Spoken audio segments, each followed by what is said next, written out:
بسم الله الرحمن الرحیم. قدرمن دوستان و السلام علیکم و رحمت الله وبرکاته.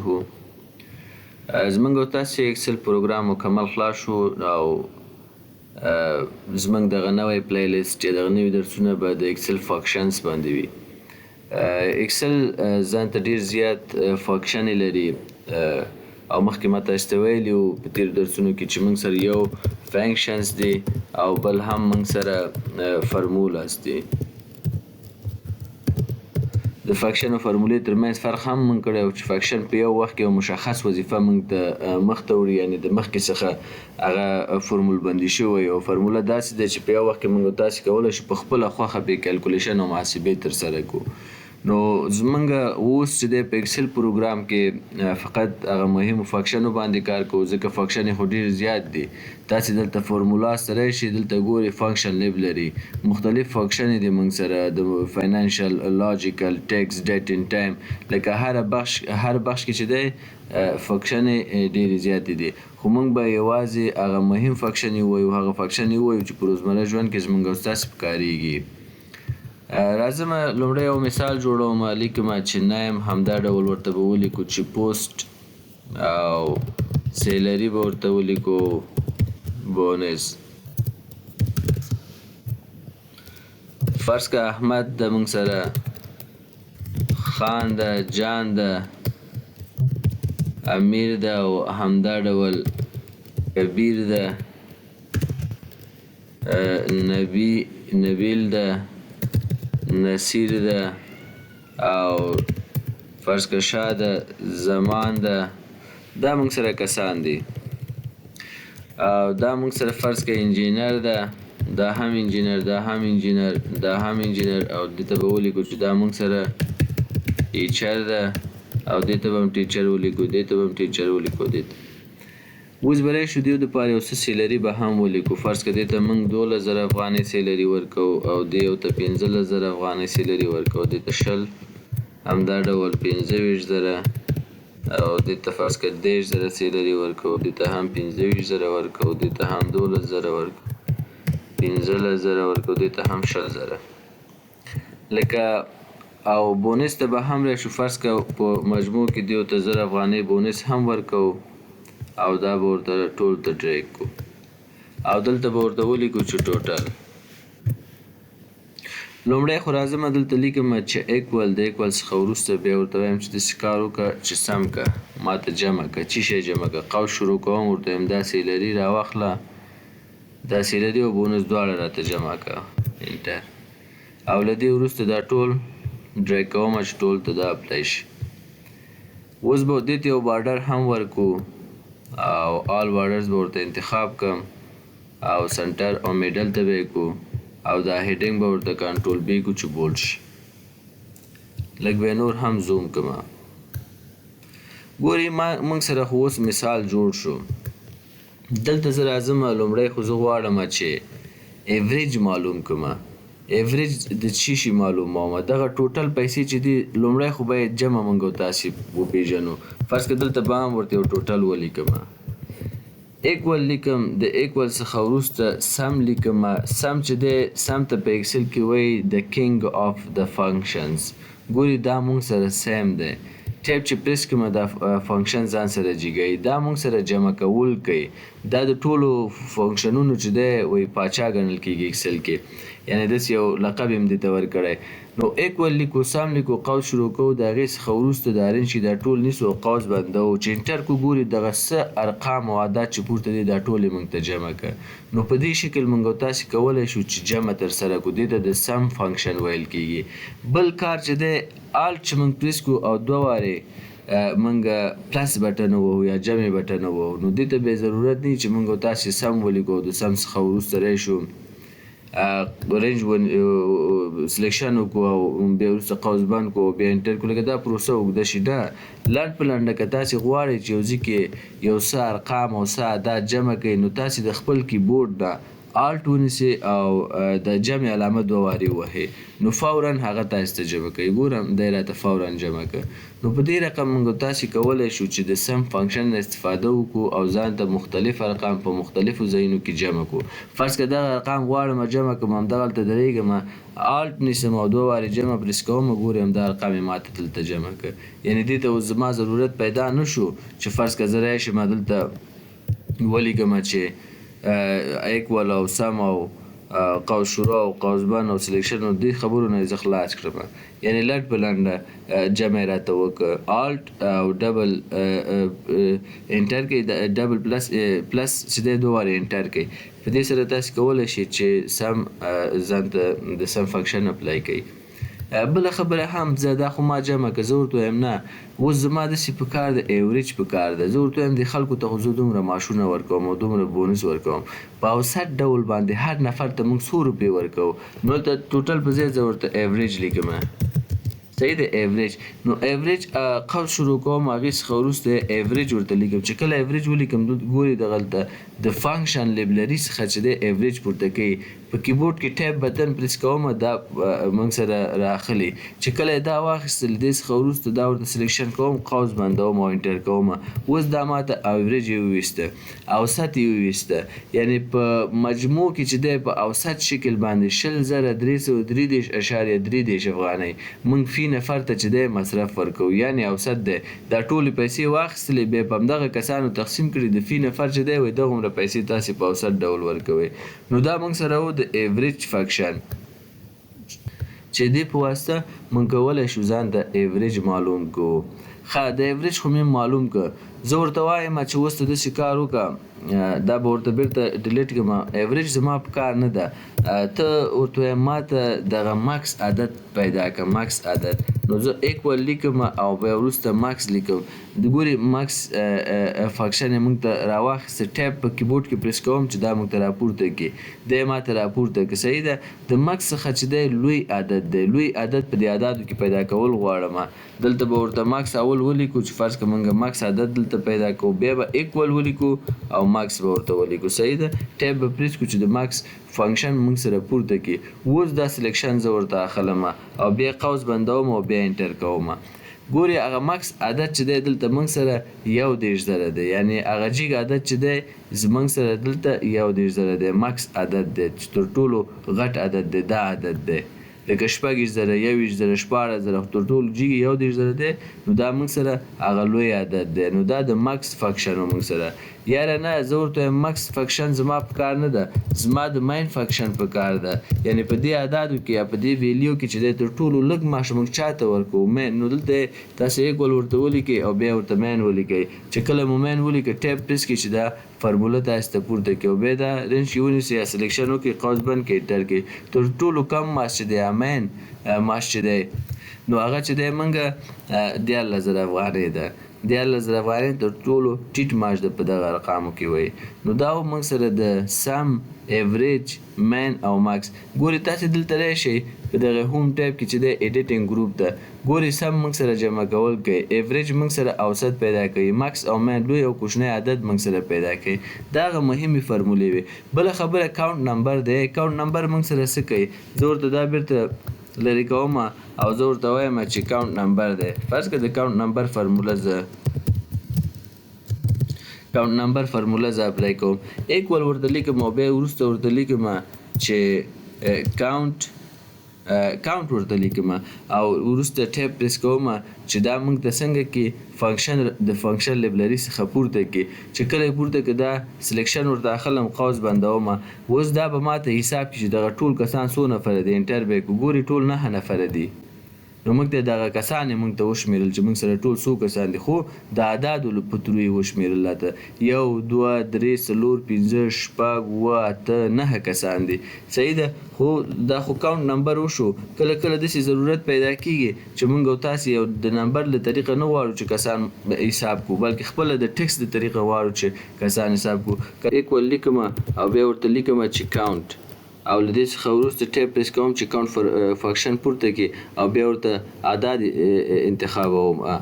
فرض کړه دا ټیکس ورته انتخابوم او بیا قوس بندوم او انټر کوم ګوري ما سره دلته نتیجه صفر وستله صفر په دې خاطر نتیجه وستله چې دغه کاونټ فنکشن چې د موږ سره یوازې ارقام جمع کوي که ټیکس تاسو جمع کوي هغه د لپاره بل فارموله موږ په ایکسل کې لرو او هغه فارموله د تاسو به ایکوال ولیکي او د ایکوال څخه به وروسته ورته ولیکي چې کاونټ A به ورته انتخاب کړئ کاونټ A او ګوري کاونټ A او له دې څخه وروسته به تاسې چې کوم ټیکس غواړئ چې جمع کړئ نو هغه ټیکس ورته انتخاب کړئ زه راځم ورته دلته دا ټیکس له دې ځایه انتخابوم تر دې ځایه او قوس بندوم او انټروم ګوري اوس یې بېرته ماته نهه راکړې یعنې ویې شمېرل راته صفر یې راته رانکړه ځکه چې ټیکس موږ تاسې کله جمع کوو نو هغه به د کاونټ A په ترو باندې جمع کوو که عدد جمع کوو هغه به موږ تاسې د کاونټ په ترو باندې جمع کوو هم موږ سره یو څو هغه مهمې فنکشن وي چې دلته موږ تاسو ته په ایډیټینګ ګروپ کې هم راکړی ده چې یو ته د سم فنکشن ویل کېږي او همدا ډول ایوریج فنکشن دی او همدا ډول ماکس او ماین فنکشن ده همدا ډول کاونټ او همدا ډول کاونټ A فنکشن ده لکه دا هغه فنکشنونه چې موږ تاسو ته روزمره ژوند کې ډیر زیات پکارېږي او موږ تاسو چې کله هم په ایکسل پروګرام کې کار کوو نو ډیر سره کار هم د همدې فنکشنونو سره وي نور مهم فنکشنونه به هم موږ تاسو په راتلونکي درسونو کې ووایو او کله هم چې موږ تاسو څومره فنکشن زده کوو څومره مو چې زیات زده وي په هماغه اندازه موږ تاسو کولی شو چې په ایکسل پروګرام کې خپل ډیټا په ښه ډول باندې انالایز کو او ریپورټونه ترېنه جوړ کو د نن دپاره همدغه درس بس ده سبا انشاءالله په یو بل فنکشن باندې کار کوو بسم الله الرحمن الرحیم قدرمن دوستانو السلام علیکم ورحمت الله وبرکاته تیره ورځ موږ د مایکروسافټ ایکسل پروګرام فنکشنو کې سم او همدا ډول ایوریج ماکس ماین کاونټ A او د ته ورته ځینې فنکشنونو باندې مو کار وکړه زموږ د نن ورځې درس د اف او په اف فنکشن باندې کار کوو چې اف فنکشن موږ تاسو په کوم ډول ځایونو کې استفاده کولی شو استعمالولی شو لومړی به یو مثال جوړ کړو موږ به داسې په نظر کې ونیسو چې موږ څه ایکسپنس لرو مصرف لرو او همدا ډول دغه ایکسپنس دپاره له مخکې نه تعیین شوی بودیجه موږ لرو صحیح دی بجټ او همدا ډول به ریل ایکسپنس موږ لرو صحیح دی ایکسپنس او وروسته سټیټس موږ لرو فرض که موږ ایکسپنس مصرف لرو د فوډ دپاره موږ مصرف لرو همدا ډول د کور یا د بلډینګ کرایه دپاره موږ مصرف لرو الکتریسیټي دپاره موږ مصرف لرو او همدا ډول موږ بل مصرف چې لرو فرض که اویل مصرف لرو همدا ډول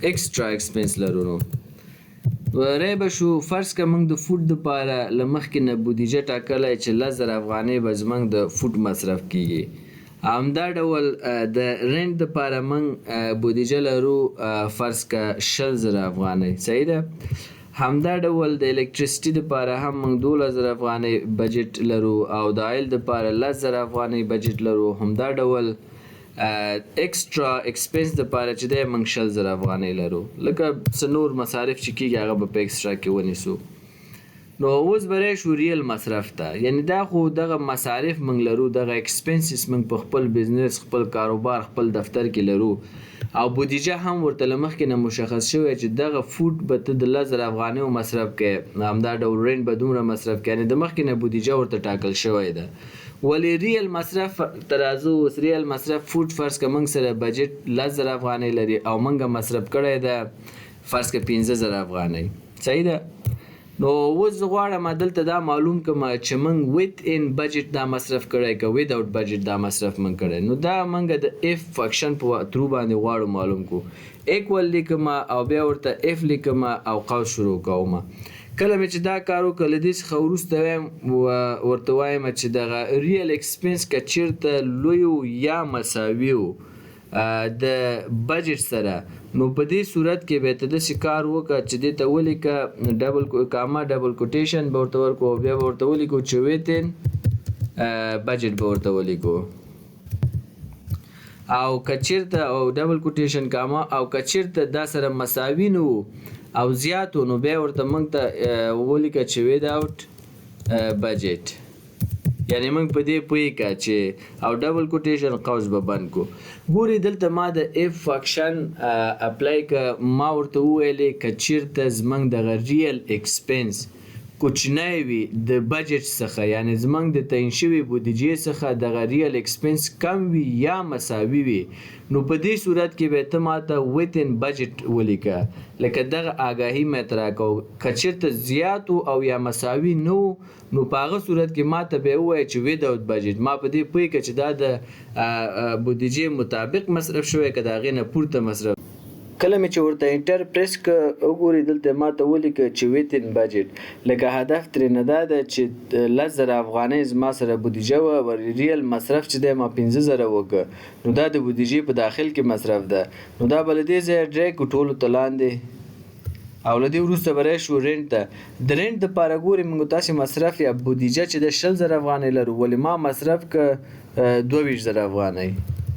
چې کله انټر زه پریس کوم ګورې دلته ماته ویداوت بجټ لیکي، یعنی د بودیجې نه پورته تا مصرف کړی دی، بودیجې نه د زیات مصرف شوی دی ځکه بودیجه 20,000 او تا 22,000 لیکلی.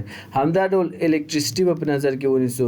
الکتریسټي دپاره موږ مصرف یا بودیجه چې دی 12,000 افغانۍ لرو، ولې ما مصرف کړی دی 15,000 افغانۍ. چې کله انټر کوم دلته ماته لیکي چې ویداوت بجټ، نو دې کې هم تا مصرف د بودیجې نه زیات کړی، بودیجه 12 تا 15 مصرف کړی. آیل دپاره موږ بودیجه لرو 10,000 افغانۍ، ولې ما مصرف کړی دی 7,000 افغانۍ. چې کله انټر کوم ګوري دلته ماته وایي چې ویتن بجټ، یعنی داخل د بودیجې د مصرف کړی، ستونزه نشته. ایکسټرا دپاره ایکسټرا ایکسپنسز دپاره موږ لرو 20,000 افغانۍ، ما مصرف کړی 23,000 افغانۍ ده. چې انټر کوم دلته هم ماته لیکي چې ویداوت بجټ. لکه په دې شکل موږ تاسې کولی شو چې د اف فنکشن ځان ته اپلای کړو.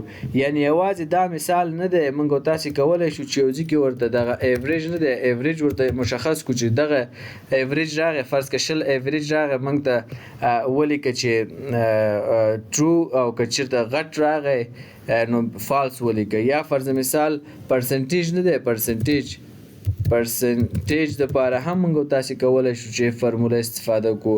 همدا ډول مختلفو مثالونو کې موږ تاسې کولی شو چې اف فرموله فنکشن ځان ته اپلای کړو او استفاده ورځنې وکړو. ما تاسې ته دغه یو مثال کې کار وکړه. کله هم چې دغه ډول ضرورت تاسې ته پیدا کېږي نو تاسې کولی شئ چې د اف فنکشن څخه استفاده وکړئ. اف څخه هدف که چېرته دی، که چېرته دغه رقم د دې رقم سره مساوي شو نو دا خبره راته ولیکه، که چېرته دغه رقم له دې رقم څخه کم شو نو دا خبره راته ولیکه. یا که چېرته دغه رقم له دې رقم سره مساوي شو، کوچنی و یا مساوي شو، نو بیا دا خبره راته ولیکه، او که چېرته لوی شو نو بیا دا خبره راته ولیکه. لکه دغه ډول تاسې کولی شئ چې دغه فنکشنونه دغه خپل کار ته لیدلی د اف فنکشن څخه استفاده وکړئ. نو تاسې به دلته فرض کوو. بله خبره دا ده چې کله تاسې هم اکسل کې هر فنکشن اپلای کوئ، اوله کې به ایکول وهئ او د هغې څخه وروسته به که هغه د سم ایوریج یا اوسط هر یو فنکشن چې تاسې غواړئ چې اپلای کړئ نو لومړی به ایکول ولیکئ، د هغې څخه وروسته لاندې فنکشن تاسې ته راځي، نو په کیبورډ کې ټایپ بټن پریس کړئ، هغه فنکشن به پورته کړي. او که چېرته پریس هم نه کړئ او په خپله خوښه د شفټ اوپن بریکټ ووهئ، هم تاسې ته دا قوس خلاصوي. خو که ټایپ ووهئ نو تاسې ته به اسانه شي، فنکشن به پورته کړي. نو د نن دپاره همدغه یو فنکشن بس ده. سبا انشاءالله بیا په سم اف او سم اف اس فنکشنونو باندې کار کوو. بسم الله الرحمن الرحیم. قدرمن دوستانو السلام علیکم ورحمت الله وبرکاته. زمنګ په فنکشنز کې نن درس په یو څو فنکشنو باندې دی چې هغه هم ډېر امپورټنټ دي او مهم دي. یو سم ده، همدا ډول سم اف ده، او همدا ډول سم اف اس ده یا سم افس ده. دغه درې فنکشنونو باندې به موږ تاسې کار وکړو. دغه هر فنکشن چې دی ځان ته ځانګړی کار مخته وړي، ځانګړی وظیفه مخته وړي. د ما تیار ځان ته یو مثال جوړ کړی ده له مخکې نه چې وخت ضایع نه شي او فنکشن باندې موږ تاسې صحیح پوه شو. لومړی راځو سم باندې کار کوو. سم باندې موږ تیر درس کې هم کار کړی چې سم موږ سره فقط جمع کول کوي. موږ به ایکول ولیکو او بیا به ورته سم ولیکو، قوس به شروع کړو. له هغې وروسته به دغه رینج ټول سلیکټ کړو، لکه دغه ویلیو چې غواړو موږ جمع کړو. قوس به بند کړو او بیا به انټر کړو. ګورئ دا موږ سره دغه ټول ویلیو جمع کړو. نو دا موږ سره شو سم یا ټوټل به ورته ولیکو. نو له دې څخه وروسته راځو په سم اف باندې کار کوو. ګورئ دا سم اف موږ سره څه وظیفه مخته وړي. ما لیکلی کټګوري دی او سیټي ده او همدا ډول ریونیو ده. کټګوري کې ما لیکلی چې کلوتینګ لرو، الکترونکس لرو، ګراسریز لرو او همدا ډول دا مې به کاپي پیسټ کړی دی چې لږ زیات شي. زه غواړم چې دغه کټګورۍ کې یوازې په دې باندې ځان پوه کړم چې کلوتینګ کې موږ تاسې څومره ریونیو کړی ده. زه دلته راځم او ورته لیکم چې ټوټل آف کلوتینګ به ورته ولیکو. لکه زه غواړم دا معلوم کوم چې مجموعاً دغه موږ سره د کلوتینګ یا لباس له ادرسه څومره پیسې لاسته راغلي دي. اوس دلته ایکول ورته پریس کوم، خو دا کار اوس موږ او تاسې د سم په واسطه نشو کولی، ځکه دلته خو سم خو موږ سره مکمل ټول جمع کوي. دلته زه یوازې غواړم چې مشخص د لباس پیسې جمع کړم چې موږ څومره لباس خرڅ کړی او څومره ریونیو د لباس د ادرسه موږ ته راغلی.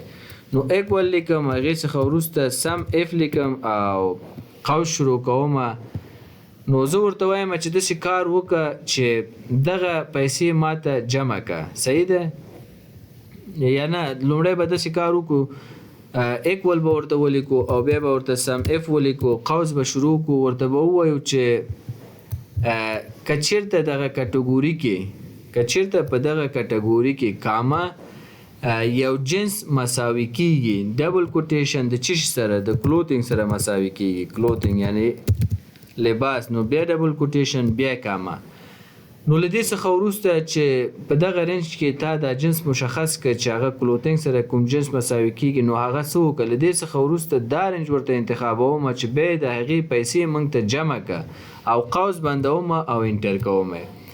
ګورئ ما سره اوس په دغه ټول جدول کې یا دغه ټول ډیټا کې یوازې کلوتینګ چې موږ څومره خرڅ کړی د هغې هغه مجموعې راته وویسته. کنټرول بي وکړم چې بولډ شي. وایي تا په مجموع کې چې دی کلوتینګ دغومره خرڅ کړی دی 1500 افغانیو. که تاسې دلته راشئ وګورئ کلوتینګ 200 افغانۍ دلته دی، همدا ډول بیا 300 افغانۍ دلته دی او همدا ډول بیا 250 دلته دی او همدا ډول بیا 200 دلته دی. خو دا ټول چې جمع کوي نو 1500 افغانۍ ریونیو موږ ته یوازې د کلوتینګ له ادرسه شوی ده. خو زه یاره غواړم ورته وایم، زه غواړم چې دغه د الکترونکس پیسې هم معلوم کړم چې څومره پیسې موږ ته د الکترونکس له ادرس راغلي. نو دلته ورته لیکم ټوټل آف الکترونکس به ورته ولیکو. صحیح دی. اوس راځم بیا ورته وایم ایکول سم اف او قوس شروع کوم. صحیح ده. له دې وروسته مې چې قوس شروع کړه زه ورته وایم چې داسې کار وکړه چې دغه رینج ورته انتخابوم او ورته وایم دغه کټګورۍ کې دغه کټګورۍ ټول ورته سلیکټ کوم. ورته وایم که چېرته په دغه کټګورۍ کې کاما ډبل کوټیشن یو جنس مساوي کیږي د الکترونک سره، الکترونک به ورته ولیکئ تاسې الکترونک سره، نو بیا ډبل کوټیشن بیا کاما. نو کله هم چې په دغه لیست کې یا په دغه کالم کې یو جنس زموږ سره مساوي کیږي د الکترونک سره، کاما او ډبل کوټیشن مو له یاده ونه وځي چې بیا فرموله نه اپلای کیږي، نو په هغه صورت کې نو بیا تاسې داسې کار وکړئ چې دغه ریونیو نه دی، دغه پیسې عاید دا راته جمع کوي. نو بیا به قوس بند کړم او بیا به هم ورته انټر کړم. موږ د 1800 افغانیو چې د الکترونکس وسایل خرڅ کړي دي دا به هم بولډ کړم. یعنی هدف زما دا ده چې موږ او تاسې کولی شو د سم اف په واسطه باندې په کالمونو کې یا په ډیټا کې یو مشخص ویلیو راوباسو او جمع کړو. اوس خو دلته موږ سره کلوتینګ هم دی او همدا ډول الکترونکس هم دي، ګراسریز هم دی او لکه مختلف جنسونه به موږ سره ډېر زیات ریکارډز به موږ سره او مختلفو ځایونو کې به موږ خرڅ کړی، لکه سیټي کابل کې به مو خرڅ کړی، مزار کې به مو خرڅ کړی، مختلفو ځایونو کې او دلته به مو ریونیو ورته لیکلی. نو دا چې هر یو تاسې راځئ او لټوئ او بیا جمع کوئ چې کلوتینګ دلته 200 دی او بیا دلته لس ګوره او دلته بیا دا ډېر سخته شي. نو دې دپاره تاسې کولی شئ چې ډېر په اسانه باندې د سم اف فرمولا څخه استفاده وکړئ او ځان ته هر یو جنس په دې ډول باندې ټوټل وباسئ او ریونیو ځان ته مشخص کړئ. دا هم موږ سره د سم او سم اف اگزامپل شو. د سم اف اس یا سم اف د لپاره هم ما بل شیټ کې یو اگزامپل جوړ کړی دی او دې باندې به هم کار وکړو. ګوري سم خو موږ سره جمع کول کوي او سم اف موږ تاسې ورته یو کریټیریا ټاکو چې دغه جنس یوازې د یو مشخص جنس ټوټل موږ ته وباسي او مختلفو ځایونو کې استعمالولی شو. سم اف اس اوس موږ سره څه کوي؟ ګوري دلته ما سره پروډکټس دي، لیپټاپ د ماوس د کیبورډ او همدا ډول پروډکټس ما سره دي او دلته ما سره سټور د لکه لیپټاپ چې دی په ای سټور کې ما ایښودلی دی او کوانټیټي 15 دانې ده، بیا ماوس دی په بي سټور کې دی 10 دانې دی، همدا ډول کیبورډ دی او بیا منیټور دی او بیا لیپټاپ دی په بي سټور کې او 7 دانې دي. اوس لکه مختلف سټورونه دي موږ سره او هر سټور کې چې دی هر ګودام کې موږ دومره تعداد کوانټیټي ورته لیکلی دی چې دومره تعداد پروډکټس په هغې کې ایښودي دي او دا هم پروډکټس دي. زه اوس غواړم دا معلوم کړم چې ما سره دغه لیپټاپ چې کوم دی دغه لیپټاپ پروډکټ چې دی په کوم سټور کې څو دانې دي او ټولې مکمل راته جمع کړه. نو د دې لپاره اوس موږ او تاسې چې دی سم اف اس استعمالو. زه ورته لیکم چې ایکوال سم اف اس او بیا قوس شروع کوم. له دې څخه وروسته ورته وایم چې ماته جمع کړه که چیرته دا ګورې دا ماته جمع کړه، دا کوانټیټي ماته جمع کړه کاما که چیرته دغه پروډکټس کې دا پروډکټس به ورته انتخاب کو او بیا کاما او بیا ډبل کوټیشن. که چیرته یو پروډکټس مساوي شي د لیپټاپ سره، لیپټاپ به ورته ولیکو لیپټاپ نو ډبل کوټیشن کاما.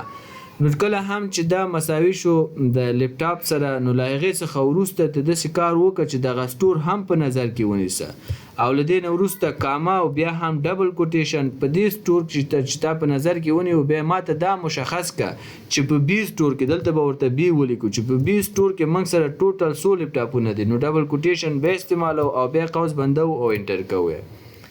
ګورئ موږ سره دغلته ټوټل لیپټاپس چې دي په بي سټور کې دلته به ورته ولیکو ټوټل لیپټاپس ان بي سټور.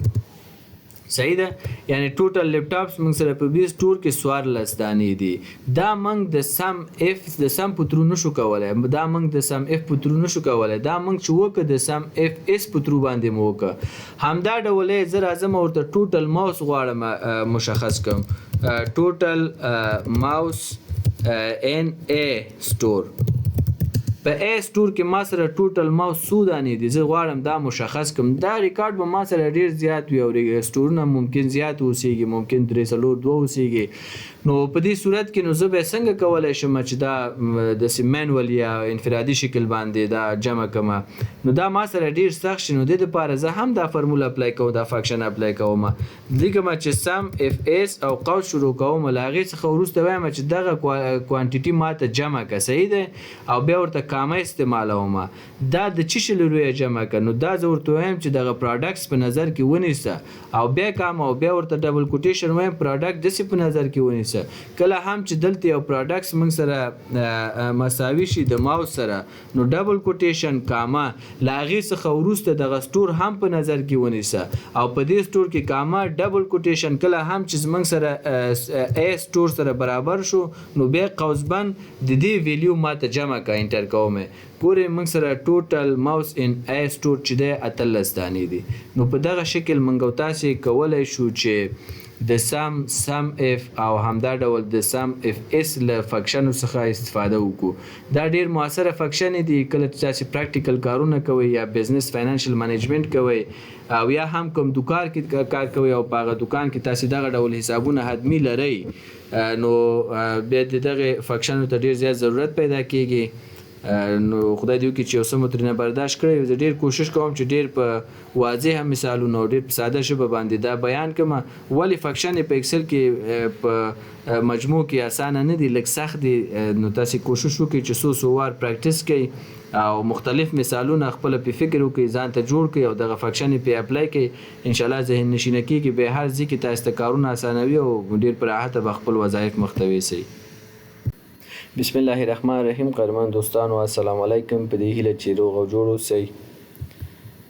زموږ د نن ورځې درس په اکسل پروګرام کې په دریو نورو فنکشنونو باندې دی چې یو ته ایوریج وایي او بل ته هم ایوریج اف ویل کېږي او بل ته هم ایوریج افس ویل کېږي. په دغه درې فنکشنونو باندې به موږ نن کار وکړو.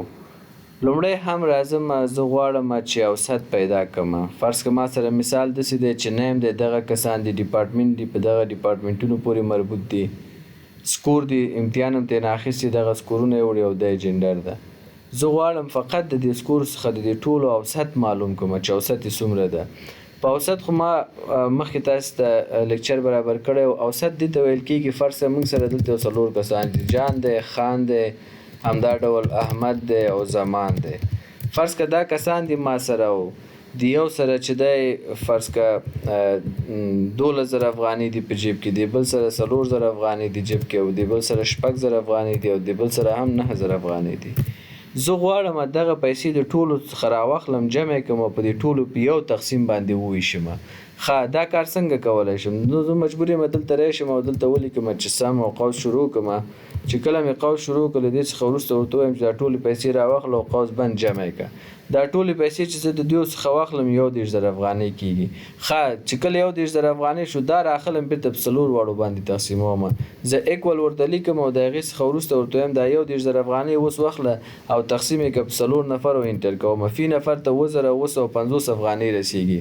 نو دا چې دی ایوریج دی. په دې شکل موږ ایوریج وویسته. خو دا محاسبه ډېره اوږده نه شوه چې موږ بیا یو ځل فرض که دا حساب ویلیو ساخلو ټول به سم کوو جمع کوو بیا هغې نه وروسته به یې تقسیموو. لکه دا ډېر اوږد شو. نه د دې لپاره مشخص فنکشن لري اکسل. تاسې دلته ودرېږئ اکول ورته ولیکئ او هغې څخه وروسته ورته راشئ ایوریج ولیکئ او قوس شروع کړئ. بیا ورته دا ویلیو انتخاب کړئ قوس بند کړئ ورته اوسط راته وباسه. ګوره 2,950 افغانۍ دې هم ویسته. مخکې ما څومره په سختۍ دا کار وکړ چې اول مې دا را جمع کړه او له هغې څخه وروسته بیا ما دا راواخیسته تقسیم مې کړه. صحیح ده دا کسان مې وشمېرلو په هغوی مې تقسیم کړه.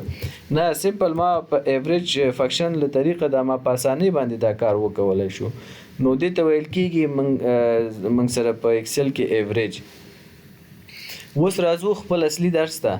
اوس خو موږ ایوریج وپېژنده خو اوس په دې ایوریج کې زه غواړم چې ایوریج اف او ایوریج اف اس هم باید وپېژنو. نو لومړی راځم دلته زه درېږم او دلته ورته وایم چې اکول د اکول څخه وروسته زه ورته وایم ایوریج. صحیح ده؟ نو دا موږ سره ایوریج ده. قوس شروع کوم له هغې څخه وروسته زه ورته وایم چې په دغه مثال کې دا سکور واخله او د دوی اوسط راته وباسه. قوس بندوم او انټر کوم. ګورئ د دوی اوسط چې دی 80 دی. یعنې دغه څه کسان چې موږ سره دي او څه سکور یې وړي دي دا سکور یې مکمل یو وار جمع کړه بیا په دوی تقسیم کړه دغه اوسط ویوځي 80. ښه صحیح شو. دا عمومي اوسط یا ایوریج خو ما وویسته.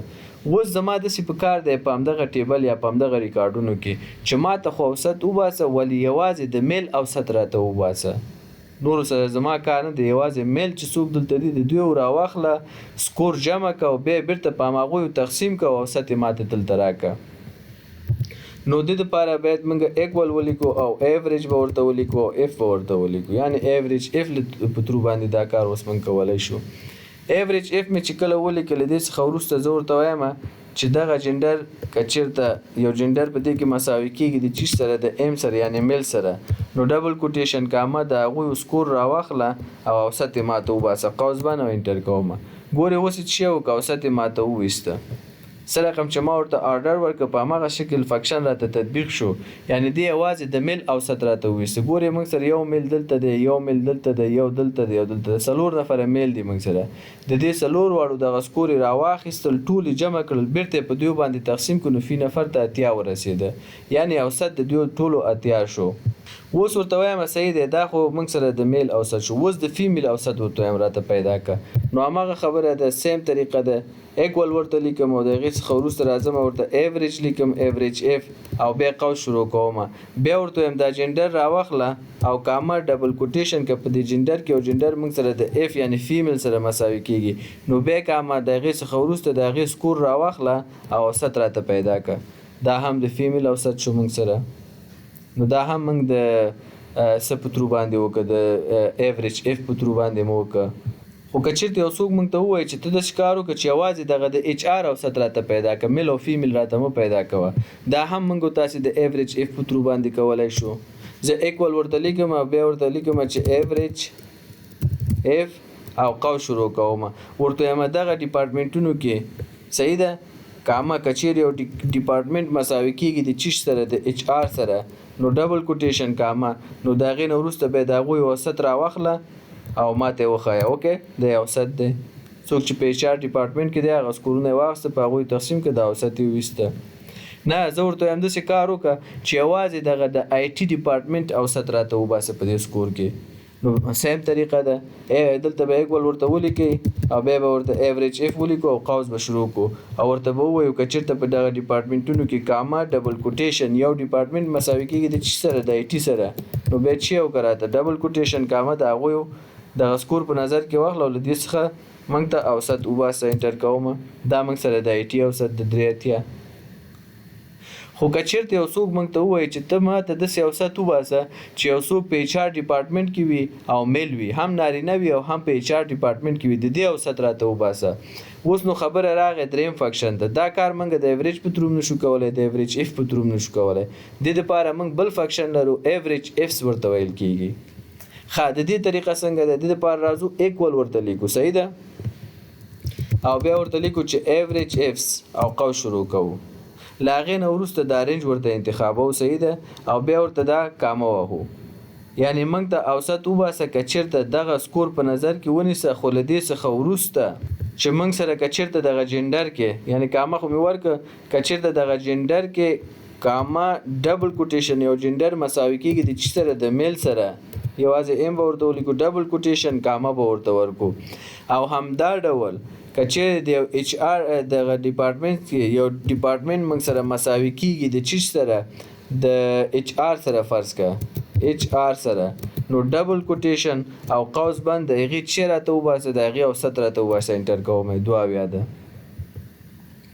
یعنی هغه کسان چې هم په اچ آر ډیپارټمنټ کې دي او هم نارینه دي نو د هغوی اوسط چې دی 2 دی زه ورته وایم چې اوس زما داسې اوسط پکار دی د هغه کسانو اوسط ما ته وباسه په دې ټیبل کې یا په دغه ریکارډس کې چې هغوی فیمیل دي او په فاینانس ډیپارټمنټ کې کار کوي ښه دا اوس رقم ایستلی شو سیم طریقه ده راځو فرض که دلته درېږو ایکول لیکو ورته او ایوریج ورته لیکو ایوریج افس او قوس شروع کوو ښه زه ورته وایم دغه سکور په نظر کې ونیسه صحیح دی کامه له دې څخه وروسته دغه جنډر هم په نظر کې ونیسه صحیح دی کامه او ډبل کوټیشن که چېرته په دغه جنډر کې یو جنډر موږ سره مساوي کېږي د اف سره نو بیا ډبل کوټیشن کامه له دې څخه وروسته دوم کار وکړه چې دغه ډیپارټمنټونه هم په نظر کې ونیسه کامه ډبل کوټیشن که په دې ډیپارټمنټونو کې یو ډیپارټمنټ مساوي شو د چی سره فاینانس سره فاینانس ډبل کوټیشن او قوس بند نو د هغې چې راته وباسه اوسط راته وباسه انټر کوم 15 ده یعنی هغه کسان چې هم ښځینه دي او هم په فاینانس ډیپارټمنټ کې کار کوي د هغوی اوسط موږ سره 15 ده نو دغه ټول اوسط چې په مختلفو طریقو موږ وویستل یا مختلف ډول اوسط چې زموږ ستاسې په کارو هغه فقط همدغه 3 فنکشنونه په خپل غېږ کې رانغاړي ایوریج دی ایوریج اف دی او ایوریج افس دی یا ایوریج اف اس دی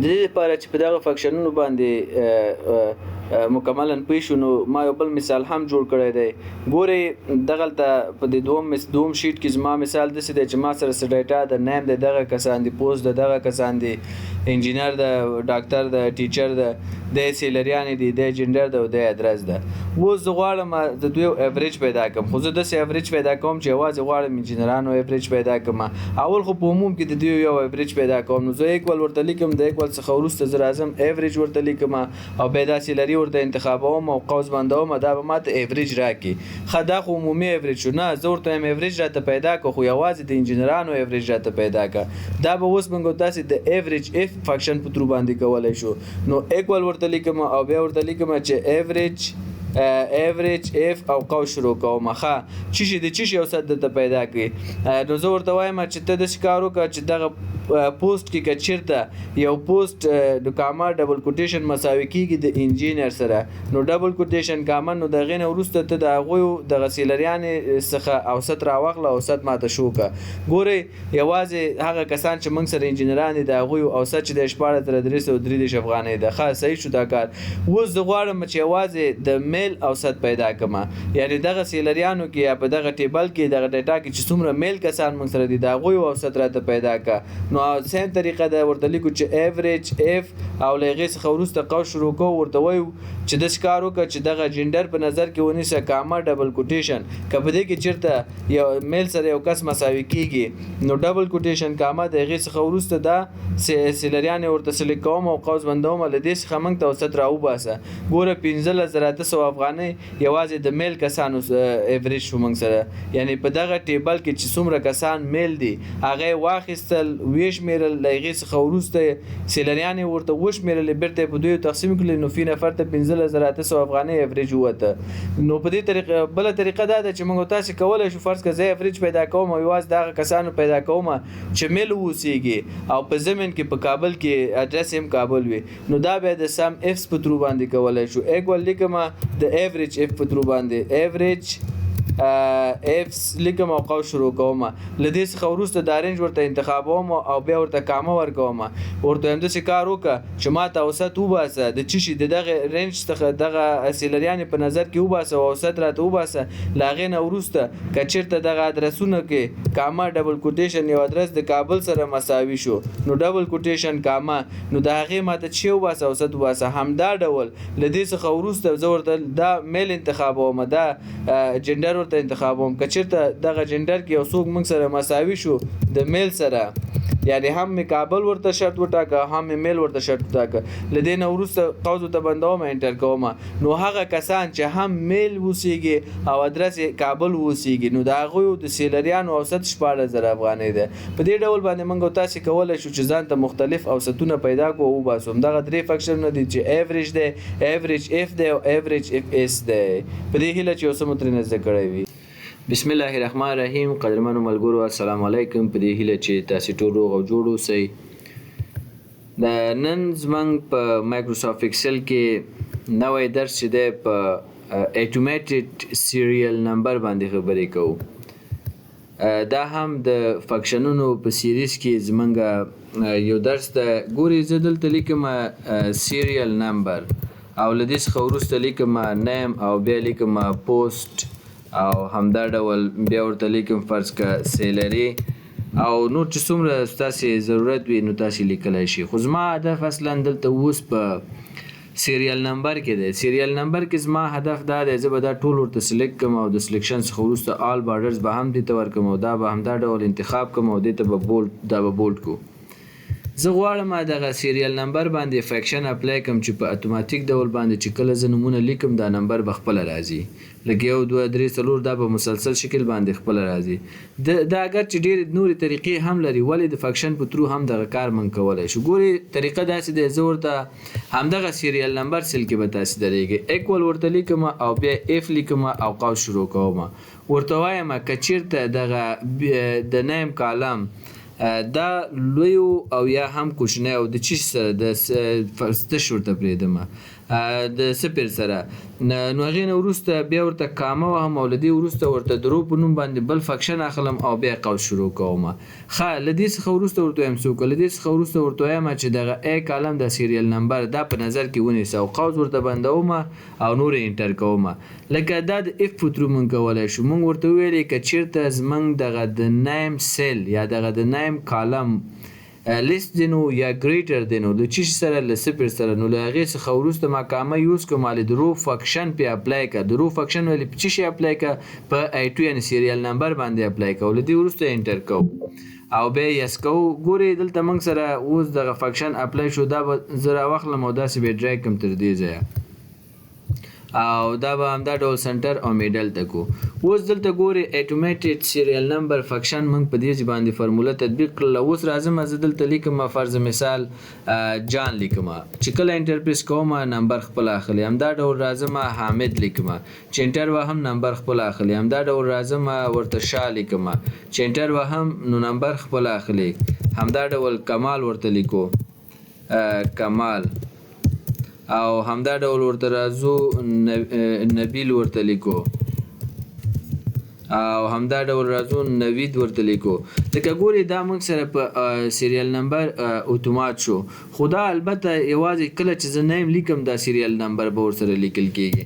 که زه چېرته نیم به ځای دلته راشم د پوسټ خانې ته او فرض که دلته ورته ټیچر ولیکم چې انټر پریس کوم ګوري دلته سیریل نمبر کې هیڅ تغییر نه راځي ځکه موږ سیریل نمبر باندې چې کوم فرموله یا فنکشن تطبیق کا هغه موږ په بی کالم یعنی په نیم باندې موږ تطبیق کړی ده. د پوسټ سره زمونږ څه کار نشته ځکه په پوسټ باندې موږ دغه نمبر نه دی تطبیق کړی. نو اتوماتیک سیریل نمبر تاسو کولای شئ چې دغه ساده او ډیر ایزی فنکشن په ترو باندې تاسو ځان ته آن کړئ او استفاده ورځنی وکړئ. بسم الله الرحمن الرحیم. قهرمان دوستانو السلام علیکم ورحمت الله وبرکاته. نن به شو په ایکسل پروګرام کې په پرسنټیج او ایوریج باندې کلاس واخلو او د دې په ډیفرنس باندې به خبرې وکړو. د دې لپاره به زه لومړی یو مثال جوړ کړم. فرض کړه سیریل نمبر موږ لرو او همدا ډول نیم لکه سټوډنټ نیم به موږ سره وي او همدا ډول سبجیکټس به موږ سره وي. فرض که انګلیش دی او سبجیکټ بل سبجیکټ هم کمپیوټر دی او همدا ډول بل سبجیکټ هم به ورته پښتو ولیکو. لکه دا موږ سره سبجیکټ شو او له دې وروسته ټوټل یا اپټاین مارکس ورته ولیکو. اپټاین مارکس یا ټوټل اپټاین مارکس هم ورته لیکلی شو. ښه دا اپټاین مارکس شو. له دې څخه وروسته بیا راځو ورته وایو ایوریج وباسم او همدا ډول پرسنټیج وباسم یعنی هم ایوریج به موږ معلوم کو هم نو همدا ډول دلته به ورته بل ولیکو چې پرسنټیج. ښه له دې وروسته به راشو سیریل نمبر دا به لږ کوچنی کو او یو به ورته ولیکو، دوه به ورته ولیکو، دواړه به سلیکټ کو، له دې ځای به یې ډریګ کو چې دا کسان موږ سره دا عدد موږ سره فیل شي. اوس به ولیکو موږ سره احمد دی، جان دی، خان دی، کمال دی، نبیل دی، زمان دی، همدا ډول نوید دی او امیر دی. فرض که همدا ډول بل به ورته ولیکو حامد او بل هم ورته لیکو چې غفار. دا کسان دي موږ سره په انګلیسي کې فرض که دی شپږ شپېته نمرې وړي دي او همدا ډول په کمپیوټر کې چې دی نهه اتیا نمرې وړي، په پښتو کې چې دی فرض که څلور څلوېښت نمرې وړي دي.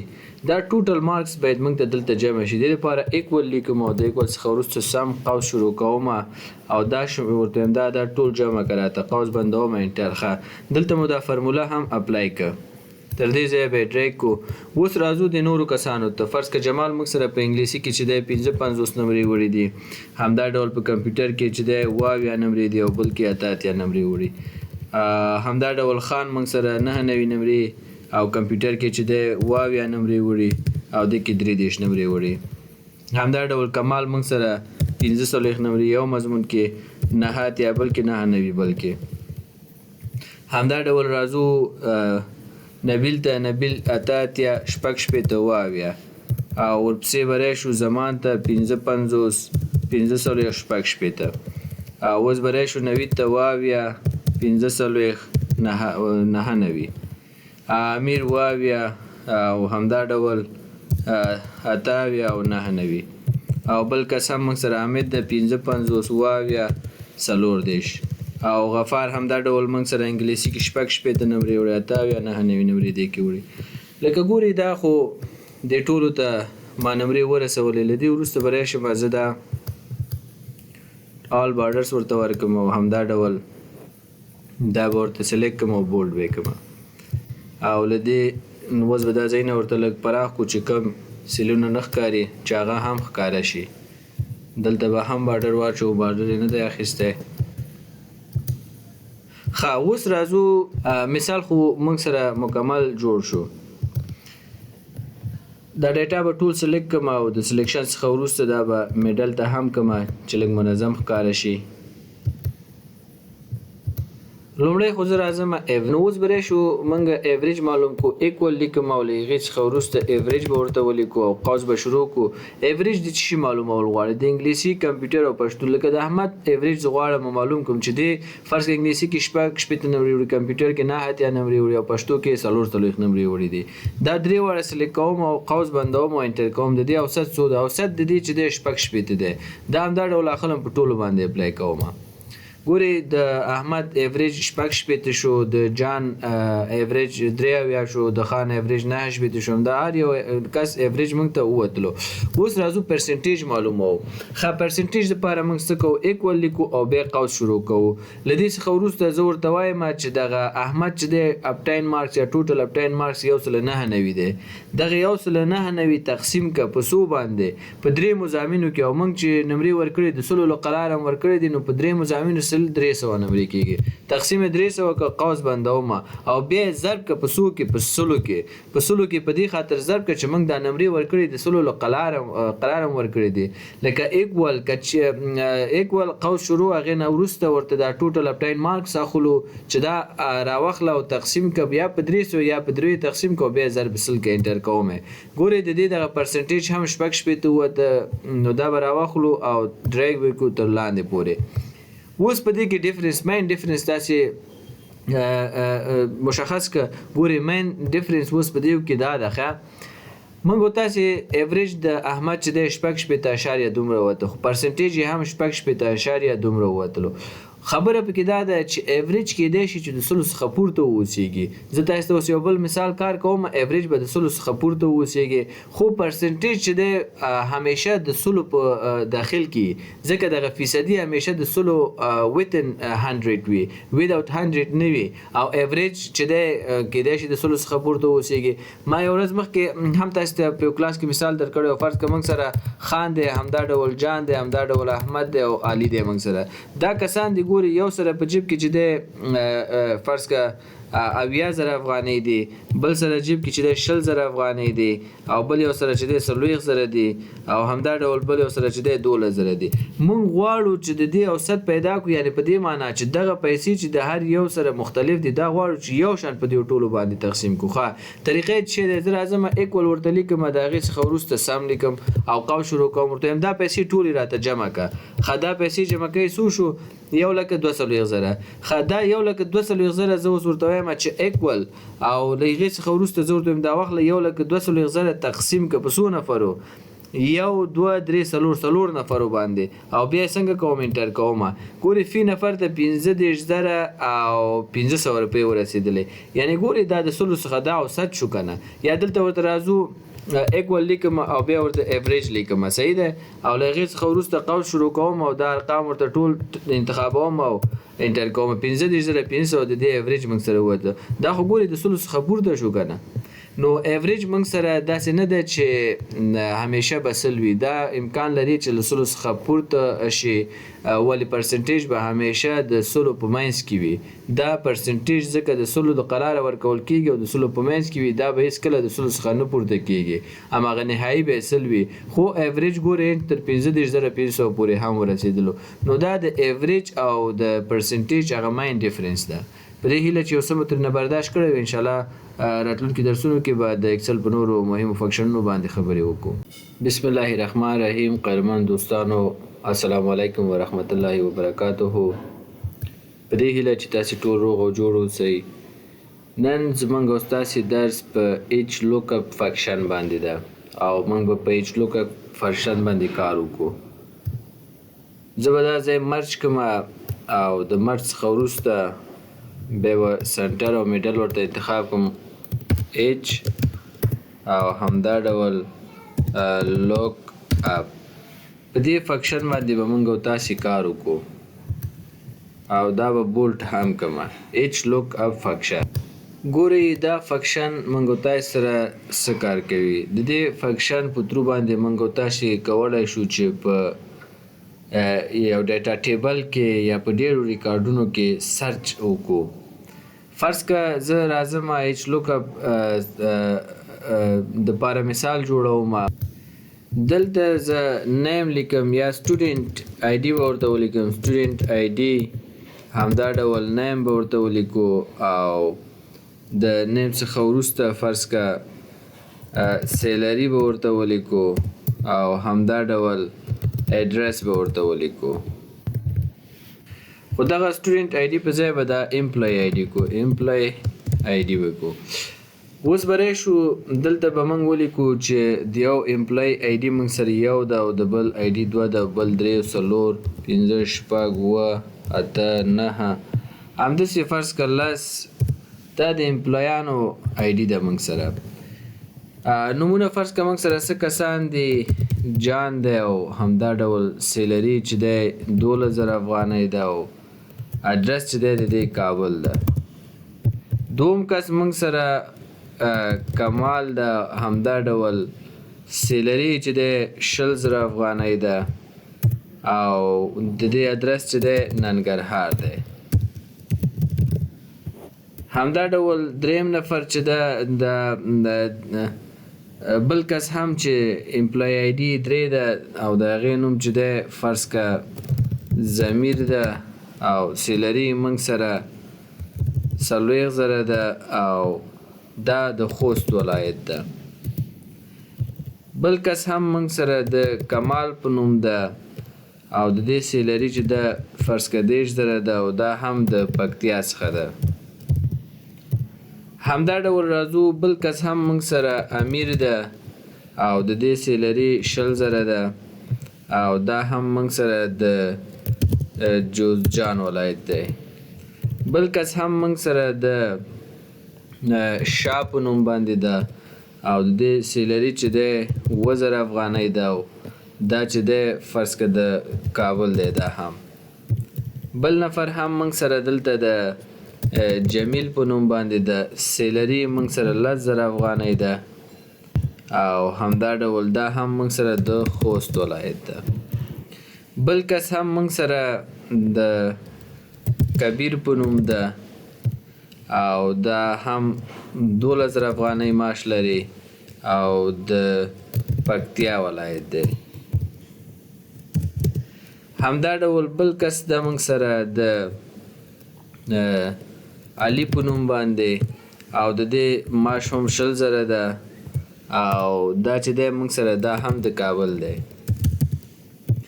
او 10م نفر هم موږ سره دی د نبي په نوم باندې، د دې معاش چې دی 50,000 ده او دا هم موږ سره دی د لغمان ولایت.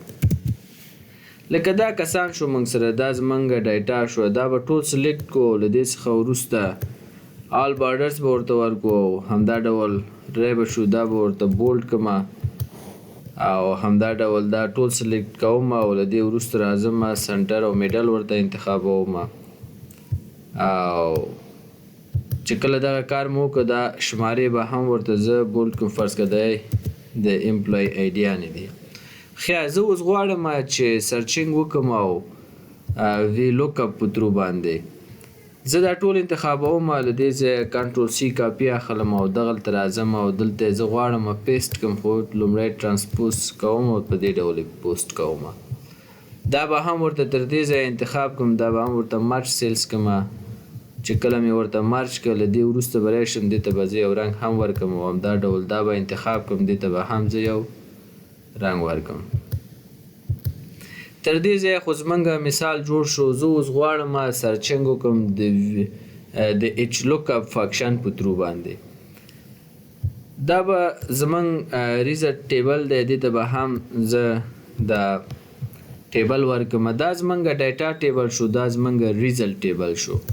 زه دغلته غواړم چې په دغه ډیټا باندې زه سرچینګ وکړم، بعضې نومونه پیدا کړم، خو د امپلای آی ډي په ترو پیدا کوم. دا کار زه څه رقم کولی شم؟ فنکشن ایچ لوک اپ په واسطه باندې یا د دې فنکشن په ذریعه باندې دا کار کولی شو. زه راځم دلته نیم ته درېږم او له دې څخه وروسته زه ورته وایم چې ایکول او بیا ورته وایم چې ایچ لوک اپ او بیا قوس شروع. ښه ته په څه شي باندې غواړې لوک اپ وکړې؟ ګورې ایچ لوک اپ ویلیو به انتخاب کړه. زه غواړم په دغه امپلای آی ډي باندې لوک اپ وکړم. ښه دا ورته انتخابوم کاما. دوم ماته وایي ګورې وایي ټیبل اری انتخاب کړه. دغه ټیبل دی، دغه زما ډیټا ده او بیا ورته کاما استعمالوم وروسته بیا ماته وایي رو انډکس نمبر راته ولیکه.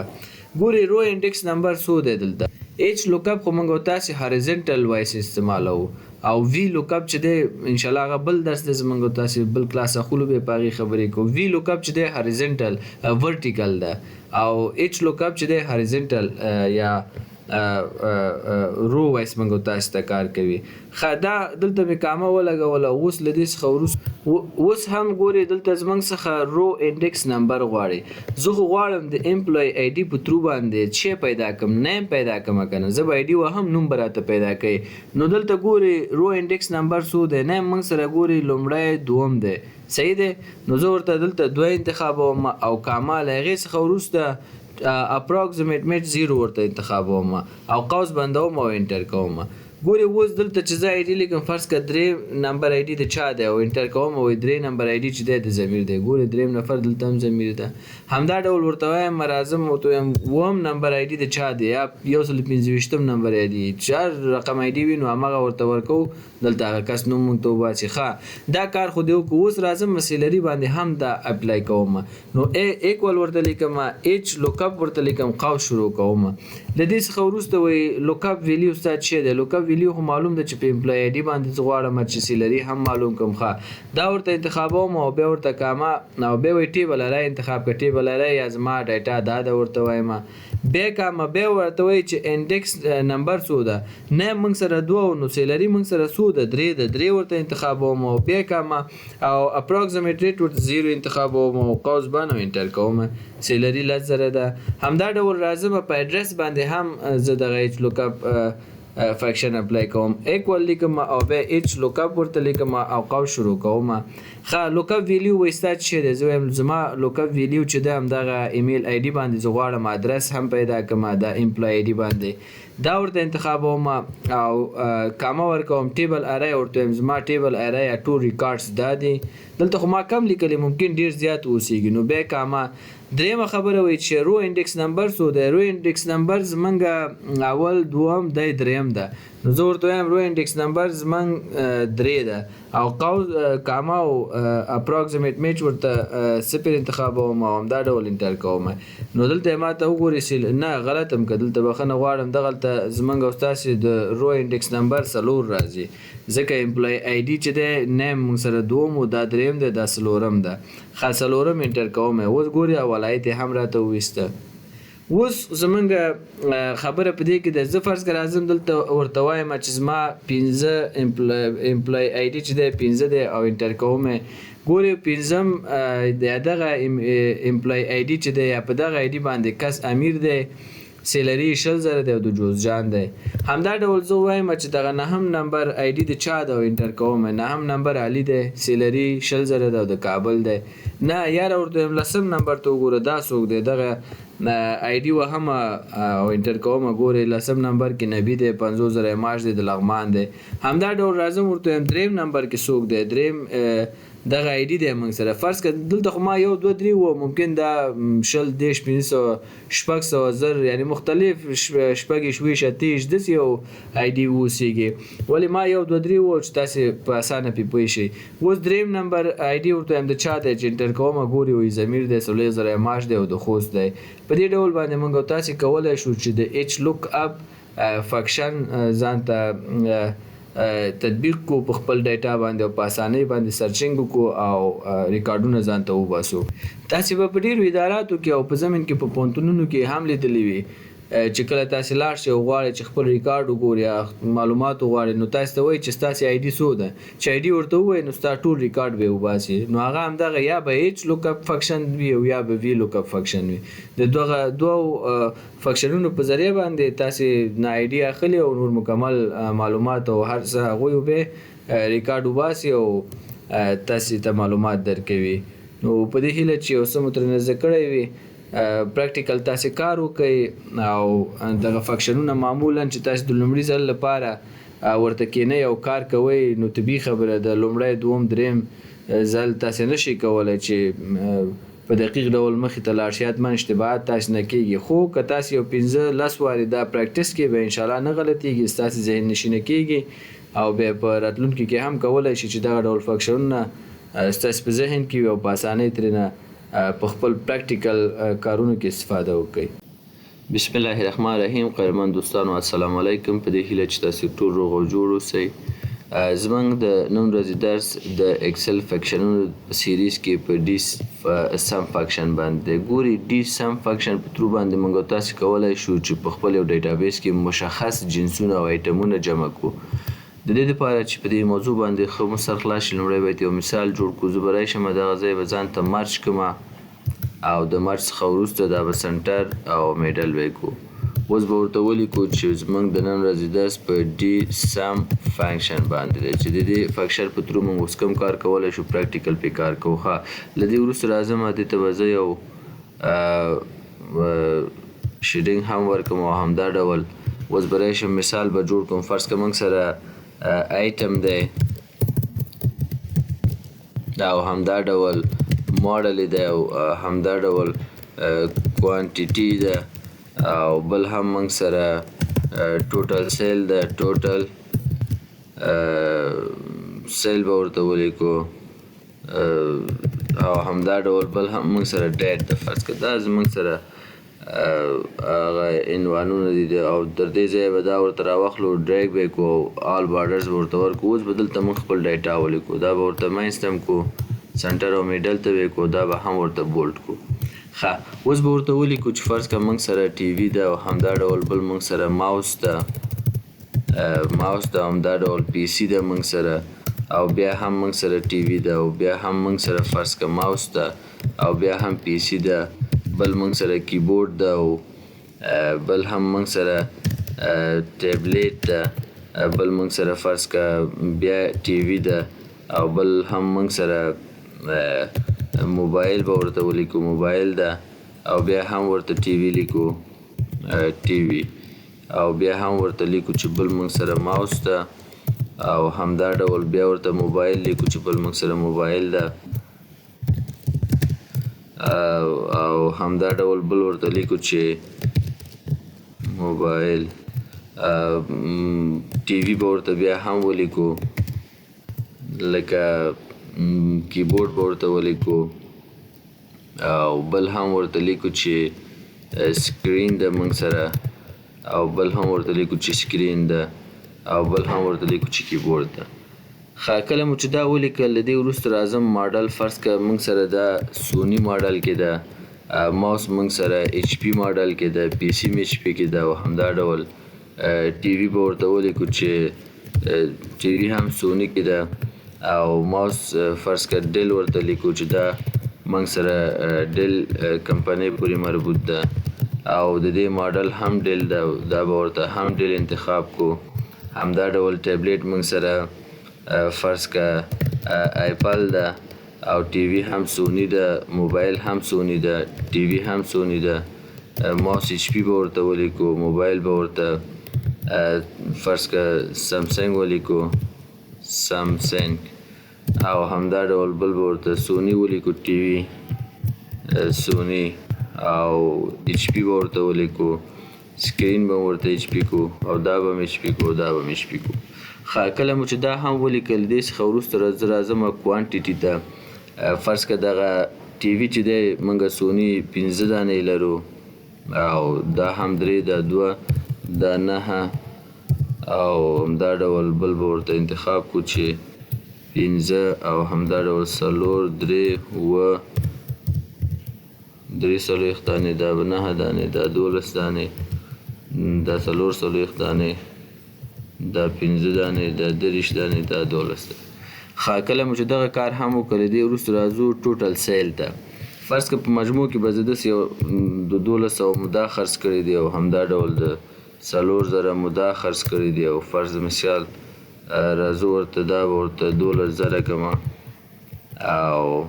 او فرض که راځو 1200 مو دا خرڅ کړی دی دا به ورته ټول ډریګ ښه دا به ورته ټول مکمل له دې ځایه ونیسم ټول ته ډریګ کړم. فرض که دا ټول موږ د عمر اندازه باندې خرڅ کړي دي او له دې وروسته به راشو تاریخ به ورته هم واچوو دلته به ورته تاریخ واچوو او همدا ډول د تاریخ څخه وروسته به دا تاریخ دې ته راواخلم او ټول ته به هم دا تاریخ ډریګ کړم. دا فقط دومره شو چې زمونږ مثال جوړ شو. اوس راځو په ډي فنکشن باندې کار کوو. ډېر یو ساده او یو ایزي فنکشن دی. دا به ورته ټول انتخاب کوو، له دې وروسته به دا سنټر او میډل ته کوو. زمونږ سره خو مثال اوس جوړ شو. اوس مونږ غواړو چې جمع کړو. څه شی غواړو چې جمع کړو؟ مونږ غواړو چې یوازې ټي وي جمع کړو، چې ټي وي مونږ سره ټوټل کوانټیټي څو دانې دي.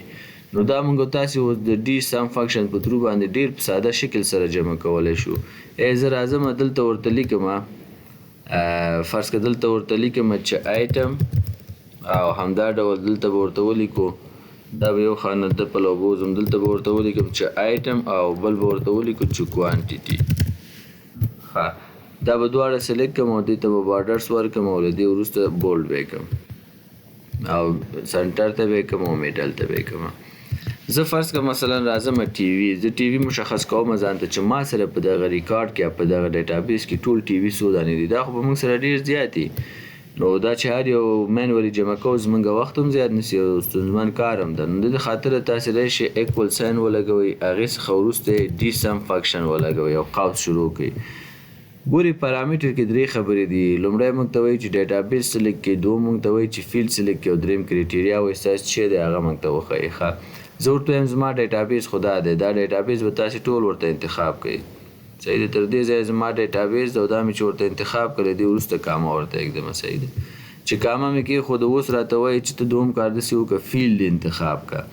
ته د کوم فیلډ جمع کول غواړې؟ زه ورته وایم زه غواړم چې کوانټیټي جمع کوم، دا کوانټیټي ورته انتخابوم، بیا ورته کامه لګوم. درېیم وایي کرایټیریا انتخاب کړه. ښه کرایټیریا زه ورته وایم چې زه په ایټم باندې سرچ کوم، د همدغه ایټم ورته دواړه انتخابوم، دا دواړه سیله، او بیا هم قوس بندوم او انټر کوم. ښه چې کله مې دا کار وکړه، له دې وروسته زه راځم فرض کړه زه غواړم چې دلته مشخص کړم موږ سره څو دانې ټي وي دي. ټي وي ورته لیکم چې انټر پریس کوم، ما ته وایي چې تا سره ټوټل سی وي په دغه ډیټابیس کې 80 دانې دي. نه زه دلته راځم ورته وایم ته داسې کار وکړه چې دغه ماوس ما سره څو دانې دي ماوس. نو دلته به ورته ماوس ولیکو، ماوس ما سره 15 دي. ښه همدا ډول راځم ورته وایم ته داسې کار وکړه چې ما ته دا موبایل هم وشمېره چې ما سره ټوټل موبایل څو دانې دي. دلته به ورته انټر کړو، ګوري 18 دي.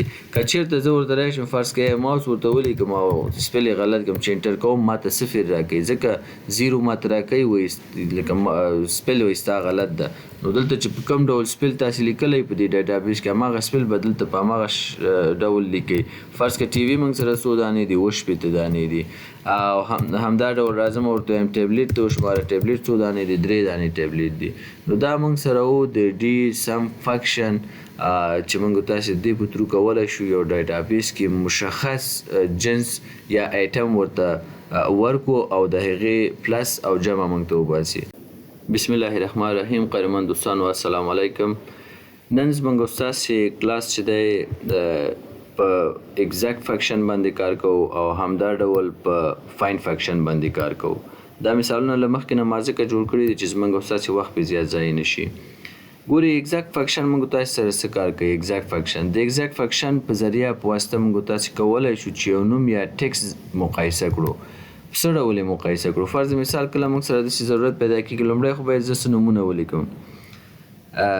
نومونه لیکم یا هېڅ نومونه نه لیکو، راځو دلته ریزلټ ته دلته ورته ایکول لیکم او له ایکول څخه وروسته ورته ایگزیکټ لیکم. صحیح ده؟ ایگزیکټ او قوس شروع کوم. له هغې نه وروسته لومړی ټیکس انتخابوم او بیا کامه یوز کوم، دوم ټیکس انتخابوم. صحیح ده؟ پارامتر کې دا 2 خبرې دي موږ سره. لومړی ټیکس و انتخاب کوم، ورپسې دوم ټیکس انتخاب کوم، نو دوم ورته دا ټیکس انتخابوم، قوس بندوم او انټر کوم. ډېر ایزي خبره ده، بیخي اسانه خبره ده. کله مې چې دا کار وکړی دې ځای دا اخلم او ډریګ کوم یې لاندې. ښه دا اوس ما سره ټول ټرو دي. د دې څخه هدف دا دی، ښه ګورې زه دلته لیکم چې فرض کړه لیکم چې کمال. صحیح دی؟ دا اوس ما سره فالز دی، ځکه فالز دی چې دوم ما نه دی لیکلی. زه غواړم دا سره مقایسه کوم. که زه دلته هم کمال ولیکم او انټر پریس که ما سره ټرو راکوي یعنی دا ټکس یې مقایسه که داسې مقایسه که چې یعنی دا ټکس او دا ټکس د دواړه یو شی دی یو ډول دی سیم دی فرق پکې نشته ده کله تاسو ته په پریکټیکل کارونو کې ضرورت پیدا کیږي چې تاسو په دوه سیلینو کې داسې یو ارقام لیکي چې دواړه یو ډول وي داسې یو ټکس لیکي لکه کمپنۍ نوم وي دواړه یو ډول وي چې کله غلط ولیکي فالس درکوي که صحیح ولیکي ترو درکوي فرض که زه ورته راځم دلته ورته لیکم چې موږ سره یو کس دی یو ټکس دی د جان په نوم باندې صحیح دی ورپسې بیا ورته لیکم جان خو دا سپیل ورته غلطوم چې انټر کوم ګوري ماته فالس راکوي وایي دا غلط دی ځکه دا ټکس دی یو ډول دی او دا ټکس چې موږ ولیدو دا بل ډول دی خو که دلته ورته جان ولیکم انټر یې کړم ګوري دا هم موږ ته ټرو راکوي دلته ورته راځم فرض که لیکم چې خان او ټیپ او بیا ورته خان لیکم انټر پریس کوم دا به هم موږ ته فرض صحیح راکوي ګوري د سره به ورته راشو او دلته به ورته سکو دا به راونیسو او ډریګ به یې کړو لاندې همداسې او همدا ډول دا به راونیسو او دا به هم ډریګ کړو لاندې دلته زه اوس ورته لیکم چې خان صحیح دی او له هغې څخه وروسته بیا هم دلته ورته خان لیکم وایي ټرو دی ورپسې بیا زه لیکم چې موږ سره بل دی یونس او وروسته بیا ورته یونس لیکم او ګوري دا وایي هم موږ سره ټرو دی نو په دې شکل باندې موږ او تاسې کولی شو چې دغه کمپریسن یا مقایسه وکړو د اگزیکټ فنکشن په واسطه باندې اگزیکټ یعنی مشخص یو واحد لکه موږ سره یو نوم دی د جان په نوم باندې یا د کمال په نوم باندې ولې دغه سیم نوم یا د کمپنۍ نیم یا یو بل ډول چې ستاسو څه ډول ضرورت وي سیم غواړئ چې ولیکل شي او هغه کې غلطي ونه شي نو تاسې دغه اګزیکټ فنکشن پې آن کړئ کله هم که تاسې غلطي کوئ په هغه سیلونو کې نو تاسې ته ټرو او فالس وارننګ دلته درکوي چې دا ټرو دی او دا فالس دی ورپسې راځو دومه خبره دوم زمونږ د فایند فنکشن دی ګورئ د فایند په ذریعه باندې موږ کولی شو چې یو ټکس کې ځان ته د یو حروف نمبر پوزیشن مشخص کړو هغه څه ډول فرض که زه راځم لیکم دلته ځان سره یو څه کسان کمال لیکم یونس لیکم یونس به ورته ولیکو همدا ډول جان به ورته ولیکو همدا ډول امیر به ورته ولیکو او زمان به ورته ولیکو دا کسان دي موږ سره فرض کړه د دې پوزیشنونه لیکو چې انجینر دی دا هم انجینر دی دا هم انجینر دی او دا هم موږ سره څنګه دی انجینر دی نو دې ته به هم انجینر ولیکو له دې وروسته راځو دې ته سیلریانې فرض کړه انتخابو چې 12000 او دا به ورته واخلو ډریګ به یې کړو لاندې یا به دا ټول انتخاب کو کنټرول ډي به یې کړو چې فیل ډن شي اوس خو موږ سره دا مثال جوړ شو اوس راځو ریزلټ ده ایکول ورته لیکو د ایکول څخه وروسته ورته فایند لیکو قوس شروع کوو نو دلته ګوري پارامتر کې موږ ته څو خبرې راکوي فایند ټکس ویتن ټکس سټارټ نمبر درې خبرې دی اول وایي فایند ټکس ته غواړې چې څه شی ځان ته پیدا کړي فایند ټکس کم کرکټر غواړې چې ځان ته پیدا کړي نو زه ډبل کوټیشن एकदम زه ورته وایم داسې کار وکړه چې ته ماته دغه ال پیدا کړه ال صحیح دی او بیا ډبل کوټیشن بیا کاما ویتن ټکس دا ال وایي په کوم ټکس په کوم کلمه کې درته پیدا کړم زه ورته وایم دغه د کمال په کلمه کې چې دی دا ټکس پیدا کړه ښه بیا ورته کاما یوز کومه درېیمه خبره پارامتر کې ماته دا کوي سټارټ نمبر ښه په دغه کمال کې چې دی ته غواړې چې د ال حروف درته پیدا شي خو دلته خو به ډیټا ډېر زیاتې د سوم نمبر نه شروع کړي دا یو کمال نه شروع کړي یونس نه شروع کړي جان نه خو د کمال پیدا کوو زه ورته وایم همدغې اول نمبر نه شروع کړه او بیا ورته قوس بندوم او انټر کوم ښه اوس ماته څه وایي ګورې وایي کمال چې دی دغه ال چې تا غوښته چې فایند کې دا 5م نمبر پوزیشن کې دی ګورې اول کې دی بیا ای دی بیا ام دی بیا ای دی بیا ال دی 1 2 3 4 5 5م نمبر کې دی صحیح موږ ته وایستلو نو په دې شکل باندې موږ تاسې کولی شو چې ځان ته په یو ټکس کې چې دی یو حرف نمبر پوزیشن مشخص کو زه راځم یو بل مثال کار کوم ایکول لیکم فاین لیکم قوس شروع کوم ښه فاین ټکس څه شی غواړې پیدا کړي زه یاره غواړم چې په دغه زمان کې د یوازې ان حرف پیدا کړم نو ډبل کوټیشن دلته ورته سمپل ان لیکم او بیا ډبل کوټیشن بیا کامه یوز کوم ښه دا ان زه غواړم پیدا کړم خو په کوم کلمه کې دا ان غواړې چې پیدا کړي ویتن ټکس ورته زمان ښه صحیح دی د زمان په کلمه کې ته غواړې چې ان پیدا کړي نو بیا ورته کامه یوز کوم سټارټ نمبر نو دا تا ته د سوم نه وایي شروع کړي خو دا طبیعي خبره ده چې د اول نه به شروع کوو نو دغه ټیبل کې موږ سره د اول نه شروع کړه ښه دا مې اول نه شروع کړو بیا قوس بندوم او بیا انټر کوم نو دلته زمان هم موږ سره سوم دی ان پکې 5م نمبر دی اول دوم درېیم څلورم 5م نمبر حروف چې دی د زمان په کلمه کې موږ سره ان دی ان یې موږ ته پیدا کړه چې د دې نمبر پوزیشن 5 دی اوس به راشي یو بل مثال به هم ورته کار کوم. فاینډ له دې څخه وروسته زه ورته وایم داسې کار وکړه چې ما ته په دغه یونس کې چې دی اس آی راته پیدا کړه آی. نو له دې وروسته ډبل کوټیشن ورته وایم چې راته پیدا کړه آی بیا ډبل کوټیشن کاما ویتن ټکس په کوم ټکس کې په یونس کې راته پیدا کړه بیا کاما سټارټ نمبر ورته وایم چې د یو نه شروع کوم بیا ورته قوس بندوم او بیا انټر کوم. غلطي وشوله که جې ای راته پیدا کړه ویتن ټکس په دې ټکس کې دا به د سره بیخي ورته ولیکو. فاین پیدا کړه ته ډبل کوټیشن شي پیدا کړه ای راته پیدا کړه بیا ډبل کوټیشن کاما ویتن ټکس په کوم ټکس کې پیدا کړه په دغه فرض کې یونس کې پیدا کړه بیا کاما له دې څخه وروسته سټارټ نمبر سټارټ نمبر زه ورته وایم چې د یو نه شروع کړه صحیح ده د یو نه شروع کړه نور انټر کوم. ګوري په دریم نمبر پوزیشن یې موږ سره دریم دی لکه د آی نمبر پوزیشن په دغه یونس کلمه کې موږ سره درې دی یو دوه درې دریم حروف موږ سره آی دی که نه او د آی موږ ته پیدا کړو. نو موږ سره دا دوه ډېر ایزي فکشن دي چې یو هم موږ سره اگزیکټ فکشن و چې موږ تاسې په واسطه ټکس کمپریسن کولی شو همدا ډول بل موږ سره د فایند و چې موږ تاسې کولی شو په یو ټکس کې مشخص نمبر پوزیشنز پیدا کړو. نو انشاءالله په راتلونکي درسونو کې به په نورو فکشنونو باندې کار وکړو. د نن ورځې لپاره همدغه فکشن بس ده. دا ډېر یو ساده او ایزي فکشن ده خو په ډېرو ځایونو کې کارآمد ده او تاسو ترې کولی شئ چې ضرورت په وخت کې استفاده وکړئ. بسم الله الرحمن الرحیم. قدرمن دوستانو السلام علیکم ورحمت الله وبرکاته. زموږ او ستاسې د نن ورځې درس چې ده په دوه نوي فکشنونو باندې ده. یو هم نن به موږ او تاسې په نیټورک ډایس فکشن باندې کار وکړو همدا ډول دوم به په ډایس فکشن باندې کار وکړو. ما تیار له مخکې نه دغه مثالونه جوړ کړي دي تر څو زموږ وخت ډېر ضایع نه شي او په واضح ډول دغه تاسې ته تشریح شي. زه به دا ټول له دې ځایه ډیلیټ کړم ځکه دا ما پرې مخکې اپلای کړی و دا به له دې ځایه ټول کټ کړو او ډیلیټ به یې کړو. ښه د دې فکشن په ترو باندې موږ او تاسې څه کار کولی شو. ګورئ د دغه فکشن په ترو باندې نیټورک ډایس په فکشن په ترو موږ کولی شو چې ورکینګ ډایس ځان ته مشخص کړو. ګورئ ورکینګ ډایس په دې معنا باندې موږ او تاسې چې دی فرض که میاشت لرو په دې میاشت کې موږ او تاسې رخصتیان هم لرو او همدا ډول سټرډی او سنډی زموږ خو رخصتي نه وي خو لکه په نورو هیوادونو کې رخصت وي زموږ او ستاسې خو جمعه رخصت وي. لکه دوی موږ ته داسې یو فکشن ده موږ ته داسې ریزلټ اوس په کار دی چې دغه سټارټ ډیټ دی او دغه اینډ ډیټ دی. فرض که د اولې میاشتې اووم تاریخ 2015 کال نه د اولې میاشتې تر 15 تاریخ 2015 کاله پورې څو ورکینګ ډایس راځي. کله هم چې موږ او تاسې دغه نیټورک ډایس فکشن په دې باندې اپلای کړو دا به موږ ته سټرډی او سنډی دا به اګنور کړي دا به موږ ته راوچت نه کړي ځکه دا خو رخصت ورځې دي. که د دې تر څنګ نور رخصتیانې وي هغه هم لکه هر هیواد خپل جنتري کې مختلف رخصتیانې لري. که چیرته په دغه میاشت کې نور رخصتیانې وي هغه هم موږ ورته لیست کوو یعنې سټرډی او سنډی رخصتي خو موږ ته اګنور کړه دا خو مه اوچته وه په ورکینګ ډایس کې.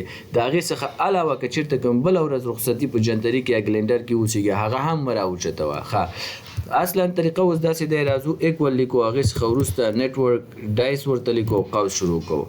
ګوري پارامتر کې ما ته وایي سټارټ ډیټ ستا کوم یو ده زه ورته وایم دا زما سټارټ ډیټ دی صحیح ده.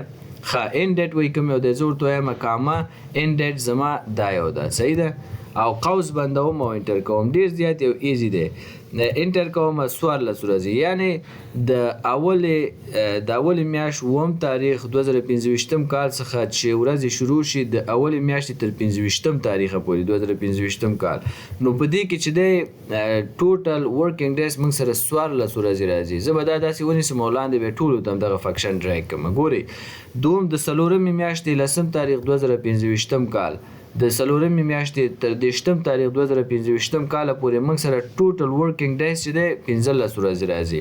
ولې 15 ورځې راځي چې دلته ما ورته انتخاب کړی دی چې دلته د هالیډیز نه دي د هالیډیز هم پکې په نظر کې ونیسه. ګورې زه به د سره دا فکشن تاسو ته اپلای کړم دا به ډیلیټ کړم. ری به شو ایکول به ورته ولیکو د ایکول څخه وروسته به ورته ولیکو چې نیټورک ډایس او بیا به قوس شروع کړو د هغې څخه وروسته موږ ته وایي چې سټارټ ډیټ ستا کوم یو دی زه ورته وایم دا زما سټارټ ډیټ دی کاما اینډ ډیټ کوم یو دی ورته وایم دا اینډ ډیټ دی بیا کاما او ورپسې وایي هالیډیز کوم دی دا هالیډی هم پکې دی ورته وایم دا ورځې هم پکې رخصت دي یعنې سټرډی او سنډی په نظر کې ونیسه او په ضمن کې د هالیډیز هم په نظر کې ونیسه قوس بندوم انټر کوم. اوس ګورې سیم طریقه شوه که نه اوس هماغه خبرې ماته راکوي 14 ورځې شوې دلته ګورئ د اولې میاشتې دوم تاریخ 2025 نه د اولې میاشت 25 تاریخ تر 2025 کال پورې ورکینګ ډیز موږ سره 14 ورځې راځي. همدا ډول د څلورمې میاشتې د لسم تاریخ نه 2025 کال نه د څلورمې میاشتې تر 10 تاریخ 2025 کال پورې موږ سره ورکینګ ډیز 14 ورځې راځي. ځکه چې موږ دا هالیډیز هم پکې انتخاب کړی چې موږ ونیولو چې هم سټرډے او سنډے په دې کې موږ ته محاسبه کا او د دې ترڅنګ چې دغه تاریخونو ترمنځ کوم بل رخصتي په جنتري کې موږ سره دام په نظر کې ونیسه نو دی په ټولو باندې هم دا ډول پلی کوي. ګورئ د اول میاشتې اول تاریخ 2025 کال نه تر څلورمې میاشتې 24 تاریخ 2025 کال پورې ټوټل ورکینګ ډیز موږ تاسو سره 2 ورځې کیږي. نو د دغه فنکشن په تر باندې موږ تاسو کولای شو چې نتورک ډیز فنکشن د دې په واسطه ورکینګ ډیز ځان ته پیدا کو. یو ساده ورځ دی چې یو میاشت د اول تاریخ نه تر 10 تاریخ پورې 10 ورځې کیږي. ولی په دغه 10 ورځو کې خو موږ سره به رخصتي هم وي. اوله رخصتي خو موږ سره په نور دنیا کې سټرډے او سنډے ده، شنبه او یک شنبه په نور دنیا کې رخصت ده. یعنی دا رخصتي به هم تر نه باید موږ وباسو. دا رخصتي یعنی د اول نه تر 10 پورې سټرډے او سنډے چې څو ځلې تکراریږي دا رخصتي تر نه وباسه. او د دې ترڅنګ که چیرته په کلندر یا جنتري کې موږ سره نور څه رخصتیان وي هغه به هم تاسو ورته لیست کړئ او دا به هم پرنج کې ونیسئ چې دا هم ماته ترې نه وباسه. هغې نه وروسته چې څو ورځې پاتې کېږي هغه موږ سره ورکینګ ډیز دی، هغه کاري ورځې دي چې باید موږ تاسو پکې خپلې وظیفې او کارونه مخته ویسو. نو دا و موږ سره د نتورک ډیز فنکشن چې ډېر مهم فنکشن دی او ډېر ښه کار کوي. دوم فنکشن هم موږ سره ډایس فنکشن ده. دا ډایس فنکشن په واسطه موږ تاسو فقط دومره کولای شو چې تاریخونو ترمنځ ورځې وشمیرو. یعنی ډېر یو ساده فنکشن ده. طریقه داسې د ایکول ساین به ورته پریس کړئ او له هغې څخه وروسته ډایس فنکشن به ورته ووهئ ډایس او قوس به شروع کړئ. ډایس فنکشن به ورته ووهو قوس به شروع کړو. له هغې څخه وروسته پارامتر کې فقط سمپل 2 خبرې دي. end date به ورته اول انتخاب کړئ او له هغې څخه وروسته کامه به ورته ووهئ، start date به ورته دوم انتخاب کړئ، قوس به بند کړئ او انټر به کړئ. ګورئ دا به زه د دې ځای نه راواخلم او داسې ټولو ته به یې ډریګ کړم. د څلورمې میاشتې د 10 تاریخ 2025 کال څخه رانیولی نه بخښنه غواړم اول باید سټارټ ډیټ ووایم. د اولې میاشتې د اول تاریخ د 2025 کال څخه رانیولی د څلورمې میاشتې تر 10 تاریخ 2025 کال پورې ټوټل ورځې موږ سره څو ورځې کېږي 119 ورځې کېږي. همدا ډول د درېیمې میاشتې اول تاریخ 2023 کال څخه د درېیمې میاشتې 23 تاریخ تر 2023 کال پورې څو ورځې کېږي 25 ورځې کېږي. همدا ډول دلته وری شو فرض کړه دا یو به وګورو د 12مې میاشتې دویم تاریخ 2021 کال څخه د 15مې میاشتې 22 تاریخ 2022 کال پورې ټوټل ورځې څو ورځې کېږي 100 ورځې کېږي. یعنی موږ تاسې د ډایس فنکشن په واسطه فقط کولای شو چې ورځې وشمیرو، که هغه میاشتې وي که هغه کلونه وي، ټوټل ورځې چې غواړو مشخص کړو چې څو ورځې کېږي نو هغه ورځې موږ تاسې د دغه ډایس فنکشن په ترو باندې کولای شو. بسم الله الرحمن الرحیم. قدرمنو ملګرو السلام علیکم ورحمت الله وبرکاته. زموږ ستاسې د نن ورځې درس د اکسل په فنکشنونو کې په ټوډی ناو ټوډی منت ایر په دغه فنکشنونو باندې دی. ګورئ دغه فنکشنونه ډېر ساده او سمپل فنکشنونه دي. ځکه ساده او سمپل دي چې کوم پارامتر نه لري اما مهم فنکشنونه دي او موږ تاسې کولی شو په هر ځای کې په اسانۍ ورځنې استفاده وکړو. لومړی ګورئ موږ سره ناو دی. زه چې کله ایکول پلیس کړم او د هغې څخه وروسته دلته ورته ناو ولیکم او ټیپ بټن پریس کړم نو د لیبررۍ څخه موږ ته د نو فنکشن راپورته کوو. بیرته چې دی دغه قوس بندوم او بیا انټر کوم. دې موږ سره چې ده دغه کرنټ ډیټ او ټایم چې کوم یو موږ سره دلته دی دی موږ ته شو که د نو فنکشن په ترو باندې موږ تاسې کولی شو چې زموږ په کمپیوټر کې کوم ډیټ او ټایم چې د رننګ په حالت کې وي هغه موږ تاسو ته څنګه کوي شو کوي. دومره خبره موږ سره ټوډی ده. کله چې زه ایکول پریس کوم او د هغې څخه وروسته ورته ټوډی وهم او ټیپ بټن پریس کوم دا فنکشن موږ ته پورته کوي. ګوري کوم پارامتر نه لري، قوس بندوم او انټر کوم. دې موږ ته یوازې کار راکړي. یعنی ټوډی فنکشن په ترو باندې موږ تاسې کولی شو چې یوازې تاریخ ترلاسه کړو، یوازې ډیټ ترلاسه کړو. دا موږ ته ټایم نشو کوي. که غواړو چې ډیټ او ټایم موږ ته شو شي نو هغه به د ناو فنکشن په ترو باندې کولی شو. اما کله چې غواړو چې یوازې ډیټ ترلاسه کړو نو هغه کرنټ ډیټ البته نو هغه د ټوډی فنکشن په ترو باندې کولی شو. بل هم منت دی موږ سره. منت ګورې موږ سره څه کار کوي. ایکول ورته لیکم او بیا وروسته منت ورته وهم او ټیب بټن پریس کوم چې منت د فنکشن لیبلري نه پورته کړي. له دې وروسته زه ورته وایم چې په دغه سیل کې یا په دغه ډیټ کې ته وګوره چې موږ سره کومه میاشت ده. قوس بندوم او انټر کوم. ګورې دلته موږ ته شو کړ چې 4مه میاشت یعنې په دغه تاریخ کې چې ده 4مه میاشت 2023 تاریخ د 4مې میاشت 2025 کال ده. نو دلته منت کوم یو دی؟ 4م دی که نه؟ 4مه میاشت یوازې موږ ته منت موږ ته شو کړ په دې تاریخ کې. نو د منت په ترو باندې موږ او تاسې کولی شو یا د منت فنکشن په ترو باندې دا کار کولی شو چې په یو ډیټ کې یوازې میاشت ځان ته مشخص کړو. یو ډېر سمپل او ساده خبره. ورپسې هم ایر دی. ایکول پریس کوم او بیا ورته لیکم چې ایر او له هغې وروسته ټیب بټن پریس کوم او بیا ورته وایم چې په دغه سیل کې وګوره چې کوم ډیټ دی. په دې ډیټ کې کال کوم کال دی. قوس بندوم او بیا ورته انټر کوم. نو کال دلته کوم ده؟ 2025 کال ده که نه؟ ګورې وایي دلته هم ماته شو کړ چې 2025 کال ده. دا نو هغه فنکشنونه دي چې موږ او تاسې کولی شو ځان دپاره ډیټ او ټایم مشخص کړو او شوی کړو. او همدا ډول یوازې ډیټ که پکار نو ټوډی فنکشن په ترو کولی شو. که منت موږ او تاسې ته په یو سیل کې یا په یو ډیټ کې غواړو چې منت مشخص کړو یا موږ سره یو کالم یو په ټول کالم باندې غواړو چې دا فنکشن اپلای کړو نو دا به موږ او تاسې ته ډېر سهولت ایجادوي. او همدا ډول ایر که غواړو که موږ سره د ډېر کلونو ډیټا وي یا ډېر کلونه وي موږ او تاسې سره په یو کالم کې نو د هغې د مشخص کولو دپاره موږ او تاسې کولی شو چې د ایر فنکشن څخه استفاده وکړو. دا یو 4 فنکشنونه دي. ساده فنکشنونه دي ولې ډېر کارآمد دی او په هر ځای کې موږ او تاسې ورځنې استفاده کولی شو. السلام علیکم قدرمن دوستانو. په دې هیله چې روغ او جوړ اوسئ. زموږ د نن ورځې درس چې ده په مایکروسافټ ایکسل کې په اف ان اور فنکشنز باندې دی. ګورې د اف او یا اور فنکشن په ترو باندې موږ او تاسې کولی شو چې کامیاب او ناکام سټوډنټان معلوم کړو او یا همدا ډول الیجیبیلیټي او نن الیجیبیلیټي پرې معلوم کړو. په دې کې موږ سره 2 کانډیشنې دي یعنې 2 کریټیریا لري. 2 شرطونه پرې لګولی شو. هغه په څه ډول ګورې ما لیکلی چې اف ان اور فنکشن لومړی ما ورته ډیټا مثال برابر کړی. نیم مې لیکلی ما سره دا کسان دي. کوالیفیکیشن مې ورته لیکلی چې دا ام آی دی دا بی آی دی دا بی ایس دی بی آی دی لکه ټولو ته مې کوالیفیکیشن یې هم لیکلی دی. او له هغې څخه وروسته دوی ته ما مارکس لیکلی دي 6 شپېته 8 یا 9 ټولو ته مې مارکس لیکلی. اوس دلته غواړو ریزلټ کې موږ معلوم کړو څه شی معلوم کړو. موږ غواړو دا معلوم کړو چې څوک موږ سره پاس ده او څوک موږ سره فیل ده. د دې کار لپاره موږ او تاسې د اف ان اور فنکشن څخه استفاده کوو. ایکول لیکو له هغې څخه وروسته اف لیکو او ټیب بټنه پریس کوو بیا اور لیکو بیا ټیب پریس کوو. ښه له دې څخه وروسته موږ ته وایي چې لومړی لاجیک ستا څه شی دی. زما لومړی لاجیکل چې دی دا دی زه ورته وایم که چېرته دغه ام آی دا ایکول شو کریټیریا ورته هم انتخابوم ام آی د ام آی سره صحیح ده. له دې څخه وروسته په اف 4 باندې زه دا لاک کوم او بیا وروسته کامه یوز کوم. او له دې څخه وروسته لومړی لاجیک خو زموږ شو. دویم لاجیک وایي ستا څه شی ده. نو دویم لاجیک زما دا دی یعنې لومړی لاجیک خو کوالیفیکیشن دا شو چې ام آی شو صحیح دی ماسټر ډیګري شو.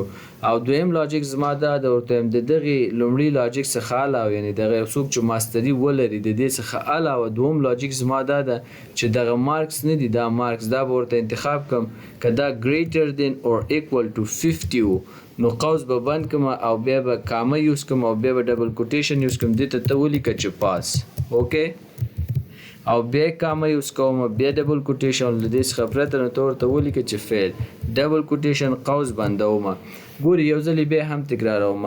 ما ورته وویلې ایکول ساین له هغې څخه وروسته اف آر مې ورته یوز کړو. بیا مې ورته وویلې که چېرته موږ سره دغه کوالیفیکیشن که چیرې دا کوالیفیکیشن موږ سره مساوي وي د دغه ام آی کریټیریا سره یعنې یا هغه څوک چې هغه ماستري ولري کوالیفیکیشن یې دلته چې دی څه شی وي دغه ام آی وي ماستري وي نو له هغې څخه وروسته دې سره که چېرته دا ایکول وي نو اف 4 سره مې دا ورته لاک کړه.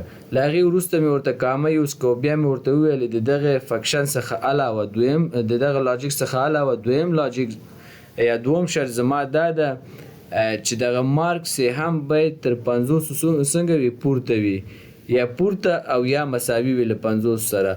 نو دغه دوه شرطونه که په دغه ډیټا کې څوک ولري دې ته ولیکه پاس، که دا شرطونه ونه لري نو هغې ته فیل ولیکه. نور انټر پریس کوم. ګوري لومړی کس موږ سره پاس ده.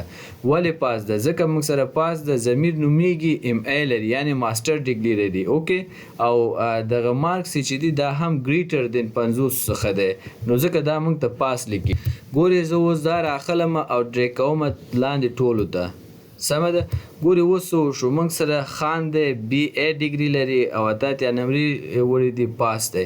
خو تاسو یو خبرې ته پام وي چې دغه اف آر فنکشن کې چې دی که چېرته موږ تاسې سره یو لاجیک هم ټرو اوسېږي نو هغې ته پاس لیکي. ګوره فرض که اوس موږ سره خان دی، خان چې دی بی ای لري صحیح دی، دا فرض که موږ سره بیچلر دی دا ماسټر نه دی خو مارکس یې اتیا دی دې ته پاس لیکلی.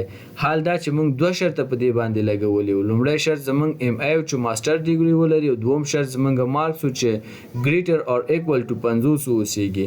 دغه شخص خو اوس دلته موږ سره یو لاجیک موږ سره پوره کړی دی خان. هغه لاجیک دا دی چې دغه مارکس چې دی ګریټر دین 50 دی صحیح ده. نو دوم لاجیک چې دی هغه نه دی پوره کړی ځکه دا بی ای لري او موږ ورته ام ای کوالیفیکیشن انتخاب کړی و. خو خبره دلته دا ده چې په اف ان آر فنکشن کې چې دی که چېرته موږ سره یو لاجیک هم صحیح یا هغه چې دی موږ سره پاس کوي او که چیرې به دواړه لاجیکه چې دی هغه غلط وي نو هغه موږ سره فیل کوي. ګوري دوه لاجیک دلته دې ته فیل لیکلی. ولې بصیر دی ګوره بی ای لري یعنی یو لاجیک یا یو شرط خو نه پوره کوي ځکه دا بی ای دی او موږ ورته ماسټر انتخاب کړی. دوم لاجیک یې هم نه دی پوره کړی ځکه دوم لاجیک مارکس 50 باید اوسېږي 50 یې هم نه دی پوره کړی نو بنا دا موږ سره څنګه دی فیل دی. فرض که زه راځم دلته موږ سره دا ام ای دی نو یو لاجیک پوره کړی، دوم لاجیک چې دی فرض که نه دی پوره کړی خو دا هم پاس دی ځکه یو لاجیک خو پوره کړی. خو که زه ورته راشم دلته ورته ووایم چې بی دلته به ورته ولیکم بی صحیح دی او له هغې څخه وروسته انټر پریس کړم. ګوري دا هم ما سره فیل شو ځکه لومړی لاجیک چې زموږ کوالیفیکیشن ام ای دی هغه هم نه دی پوره کړی ځکه دلته بی ای کوالیفیکیشن دا لري. دویم لاجیک چې زموږ دلته ګریټر اور ایکول ټو 50 دی هغه هم نه دی پوره کړی دلته 15 دی نو بنا دا هم موږ سره فیل دی. نو په دغه طریقه موږ تاسې کولی شو چې پاس او فیل کسان ځانته معلوم کو او یا ایلیجیبل او ناٹ ایلیجیبل کسان ځانته معلوم کو یا سلیکټډ اور ناٹ سلیکټډ کسان ځانته معلوم کو. نو دا موږ تاسې سره د اف او آر فنکشن و. خو یوه خبره په دې کې همیشه یاد ولرئ چې که چېرته په دې کې دغه لاجیکس کې که یو لاجیکل هم صحیح اوسېږي یو شرط هم صحیح اوسېږي نو دا موږ سره هغه کس پاس کوي یا سلیکټ کوي یا ایلیجیبل کوي. که چیرې دواړه غلط اوسېږي بیا ناٹ پاس کوي یا ناٹ سلیکټډ کوي لکه هغه ته بیا نتیجه منفي ورکوي. دا پکې مهمه خبره ده چې کله پکې تاسو داسې اشتباه نه شي چې ولا دلته خو لاجیک ما ورته دوه انتخاب کړي دي یو لاجیک پاس کړی او بیا هم ورته پاس لیکلی. دا ولې؟ ځکه د دې فنکشن ساختمان هم داسې ده کار او وظیفه یې هم داسې ده که چېرته یو لاجیکل هم یو شرط هم څوک پوره کړي په اف او آر فنکشن کې هغه موږ ته پاس کوي. بسم الله الرحمن الرحیم. قدرمن دوستانو السلام علیکم ورحمت الله. په دې هیله چې تاسو ټول روغ او جوړ اوسئ. تېره ورځ موږ ستاسې اکسل درس کې چې ده په اف یا اور فنکشن باندې خبرې وکړلې اف اور یا اور فنکشن باندې خبرې وکړلې او پریکټیکل اگزامپل کې مو دغه فنکشن عملي کړه. اوس خبره موږ تاسې په ان فنکشن باندې کوو خو لومړی باید د ان فنکشن او آر فنکشن ترمنځ تاسو ته فرق ووایم. ګوري په آر فنکشن کې موږ سره قانون دا و که چې اول خو په دې دواړو فنکشنونو کې موږ تاسې دوه شرطه لګولی شو خو په آر فنکشن کې که چېرته په دغه دوه شرطونو کې لومړی شرط موږ سره ترو وی او دوم شرط فالس وی نو ریزلټ به موږ ته ټرو راکړی وی. که چېرته همدا ډول په آر فنکشن کې لومړی شرط موږ سره ټرو وی دوم شرط هم ټرو وی نو دریم ریزلټ به موږ تاسو ته هم ټرو راکړی وی. او همدا ډول که چېرته موږ سره لومړی شرط فالس وی او دوم شرط موږ سره ټرو وی نو ریزلټ به هم موږ ته ټرو راکړی وی. که چېرته لومړی کنډیشن یا لومړی شرط موږ سره ټرو وی خو دوم فالس وی نو ریزلټ به هم موږ تاسو ته ټرو راکړی وی. اصل هدف په دې کې دا دی چې په دغه دوه شرطونو کې چې د دې فنکشن په ترو موږ تاسو په خپل ډیټا کې لګوله که یو شرط هم یو شخص پوره کوو نو هغې ته مثبته نتیجه ورکوله هغه یې سلیکټوو یا الیجیبل کولو یې که چېرته یو هم او که چېرته پکې دواړه غلط وی نو بیا یې څنګه کوو فالس کوو یې ولې د دغې فنکشن برعکس به انټ کار کوي انټ ګورئ دوه شرطونه دي که په دغې دوو شرطونو کې دواړه صحیح اوسیږي نو موږ ته ریزلټ ټرو راکوي که چېرته یو صحیح او بل غلط وي نو ریزلټ موږ ته فالس راکوي منفي راکوي که چېرته یو غلط او دوم هم غلط وي نو بیا هم فالس راکوي که یو صحیح دوم غلط نو بیا هم فالس راکوي نو دې کې به دواړه کنډیشنه حتما شخص پوره کوي نو هغې نه وروسته به موږ هغه به موږ سره پاس کوي هغه به موږ سره الیجیبل کوي نو موږ په دې فنکشن تېره ورځ کار کړی اوس راځو په دغه اینډ باندې کار کوو او کرایټیریا هم دغه دوه خبرې دي کوالیفیکیشن ده او مارکس دي ګورئ زه دلته ورته ایکول لیکم او بیا ورته له دې څخه وروسته اینډ لیکم صحیح دی او ټیپ پریس کوم او بیا ورته لومړی لاجیکل لومړی شرط پیدا لګوم ورته وایم که چېرته دغه زمونږ کوالیفیکیشن ایکول مساوي شو له څه شي سره له ام ای سره له ام ای سره صحیح دی نو ډبل کوټیشن کاما او دوم لاجیک چې دی زمونږ او ستاسې ورته وایم او همدا ډول که چېرته دغه مارکس نه دي دا مارکس دا ګریټر دین اور ایکول ټو 50 شو نو له دې څخه وروسته ته شی وکړه ماته ټرو ولیکه او که چېرته له دې څخه کم نو بیا فالس ولیکه زه انټر کوم ګورئ دې ته ټرو ولیکه ولې ټرو ولیکه ما دې ته دوه شرطه وټاکل لومړی شرط زما دا و ما لیکه دغلته یو کس کوالیفیکیشن ام ای وي ماسټري ولري د یو شرط دوم شرط مې دا ولګو چې دغه مارکس یې هم تر 50 پورته وي نو دا موږ سره ټرو که دا موږ سره الیجیبل دی دا موږ سره سلیکټ دی او که له دې څخه کوالیفیکیشن یې ام ای نه او مارکس یې 50 څخه ټیټ و نو هغه موږ سره فالس که زه به دا داسې راونیسم ټول ته به یې ډریک کړم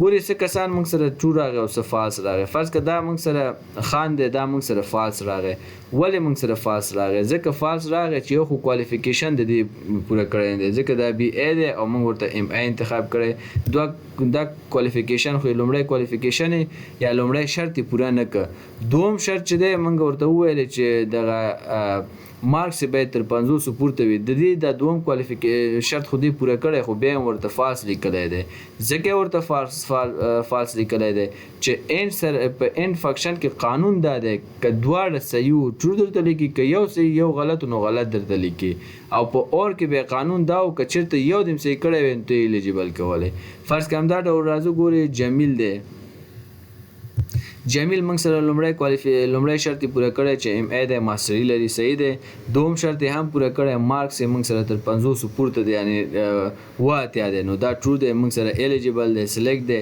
خو ولې جلال دی جلال ګوري لومړی شرط یې پوره کړی نه دی ځکه کوالیفیکیشن یې بی ای دی دا لیسانس دی او دوم شرط یې پوره کړی دی چې دغه مارکس یې باید تر 50 پورته وي تر 50 پورته دی یو یې صحیح دی یو یې غلط دی نو قانون په اینډ فنکشن کې دا دی که یو صحیح یو غلط وي نو بیا هم دې ته نتیجه منفي راکوي فالس دی ناکام دی دا ناٹ الیجیبل دی که چېرته دواړه صحیح و ټرو دی او که چېرته یو غلط یو صحیح و نو دلته موږ سره فالس دی په اینډ فنکشن کې نو په دې طریقه باندې موږ تاسې کولی شو چې د اینډ فنکشن یوز کړو دا له مخکې نه تیار ما دا مثال آماده کړی و ځکه که د ریکارډینګ په حال کې دا مثال آماده کړو نو بیا لږ وخت زیات نیسي او تاسې ته هم لږ داسې جنجالي کېږي او صحیح نشي زده کولی تیار مثال ما جوړ کړو له هغې څخه وروسته ما تاسې ته پریکټیکل دا فنکشن استعمال کړ په دې هیله چې یو څه مو ترېنه زده کړی وي بسم الله الرحمن الرحیم قدرمن دوستانو السلام علیکم په دې هیله چې تاسو ټول روغ او جوړ اوسئ زموږ د نن ورځې درس په مایکروسافټ ایکسل پروګرام کې په لوک اپ فنکشن باندې ده ګورئ لوک اپ فنکشن موږ تاسې د ډیټا فایندینګ کولو لپاره استعمالوو فرض که زما سره یو دکان دی او په هغې کې ما داسې یو قاعده یا قانون ځان ته وضع کړی چې که زه د 10,000 افغانیو سیل وکړم او 10,000 یو څوک له ما څخه خرید کوي نو زه 2% د هغې ته بونس ورکوم صحیح ده او همدا ډول که یو څوک 15,000 پورې سیلز یا خرید زما څخه وکړي نو زه 15% بونس ورته ورکوم که یو څوک 20,000 افغانۍ خرید کوي یا زه 20,000 افغانۍ فروش کوم نو زه 7% بونس ورکوم او په همدې سلسله تر اخره پورې دغه بونس ما ځان ته مشخص کړی ده ولې په لوک اپ فنکشن کې تاسې یو خبره په یاد ولرئ چې کله هم په کوم ډیټا باندې غواړو چې موږ لوک اپ فنکشن اپلای کو د ډیټا فایندینګ دپاره، نو ستاسې دغه ډیټا باید حتما په اسینډینګ حالت کې اوسیږي. که چیرې دغه ډیټا اسینډینګ حالت کې ونه اوسیږي نو دغه لوک اپ فنکشن به موږ تاسې ته نه اپلای کیږي او که اپلای هم کړي نو نتیجه غلط ورکوي. فرض که دغه ډیټا د زموږ سره دا باید تاسې لومړی اسینډینګ حالت ته واړوئ او اسینډینګ او ډسینډینګ خو موږ مخکې کلاسونو کې ویلی وو چې په سورت ان فلټر کې راځو ګورئ سورت A to Z او سورت Z to A. نو د لوک اپ فنکشن د تطبیقولو او اپلای کولو دپاره باید تاسې دغه سورت A to Z کې اسینډینګ حالت ته واړوئ تر څو دغه فنکشن موږ ته اپلای شي. اوس زه راځم غواړم چې د سیلز په ترو باندې فرض که دلته ډېر زیات ما سره ډیټا ده او ریکارډز ډېر زیات دي، زه غواړم دغه د سیلز په ترو باندې بونس معلوم کړم. دلته ورته ولیکم چې یو څوک که زموږ څخه 100,000 افغانۍ سودا اخلي نو د هغې پرسنټ یا بونس پرسنټ باید معلوم شي. فرض که یو څوک دی زموږ څخه د 25,000 افغانیو سودا اخلي نو هغې پرسنټ 9% بونس موږ ورکوو. دلته چې زه ورته رقم لیکم باید بونس ماته مشخص شي. نو د دې دپاره موږ د لوک اپ فنکشن اپلای کوو. ما مثال له مخکې نه تیار ځکه جوړ کړی دی تر څو زمونږ وخت زیات ضایع نه شي او رسن یا ډایرکټلی موږ په همدغه فنکشن باندې کار وکړو. ګورئ زه دا ډېر سمپل او ایزي فنکشن دی، فقط دغه مثال جوړول یې لږ وخت نیسي او نور ډېر ایزي فنکشن دی. ګورئ زه دلته راځم د بونس سیل کې درېږم او له دې څخه وروسته ورته وایم ایکول او بیا ورته لوک اپ پریس کوم او قوس شروع کوم. له دې کله چې ما دا ورته ولیکه ګورئ دلته ماته اوس څه وایي چې لوک اپ ویلیو ستا څه شی دی. لوک اپ ویلیو خو زما سیلز دي که نه سیلز، نو زه ورته دلته لوک اپ ویلیو چې دی سیلز انتخابوم ځکه د سیلز په ترو زه غواړم بونس پرسنټ معلوم کړم. دا به ورته انتخاب کړو، کامه به پریس کړو. له دې څخه وروسته لوک اپ ویکټور وایي څه شی ده. په لوک اپ ویکټور کې به تاسې راشئ دغه خپل ډیټا ورته ټول سلیکټ کړئ او قوس به بند کړو او انټر به پریس کړو. ګورئ فنکشن موږ سره اوس اپلای شو.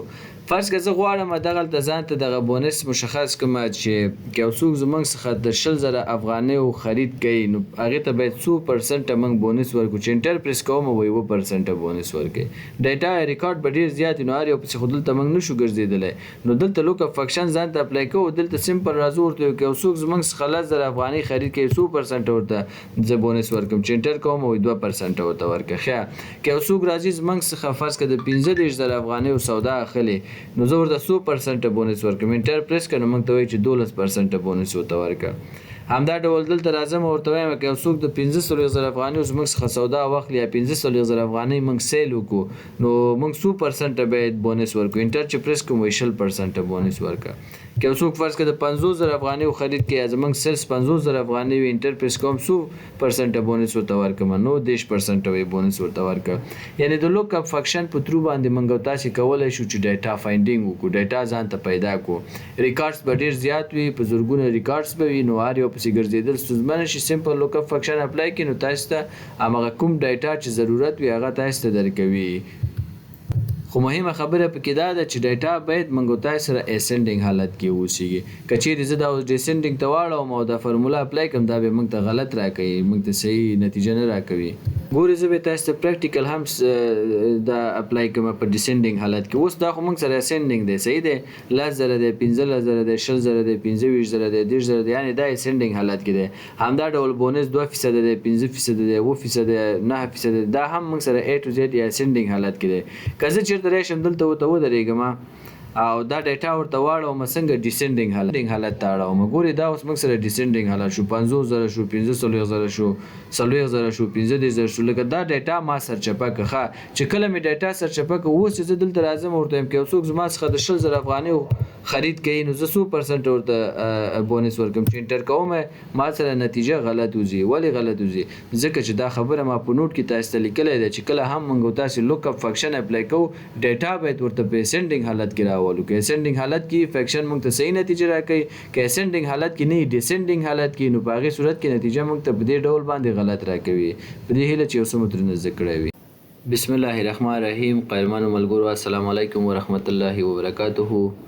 په دې هیله چې تاسو ټول روغ او جوړ اوسئ. زموږ او ستاسې د نن ورځې درس د اکسل پروګرام په یو څو ساده فیکشنونو باندې دي.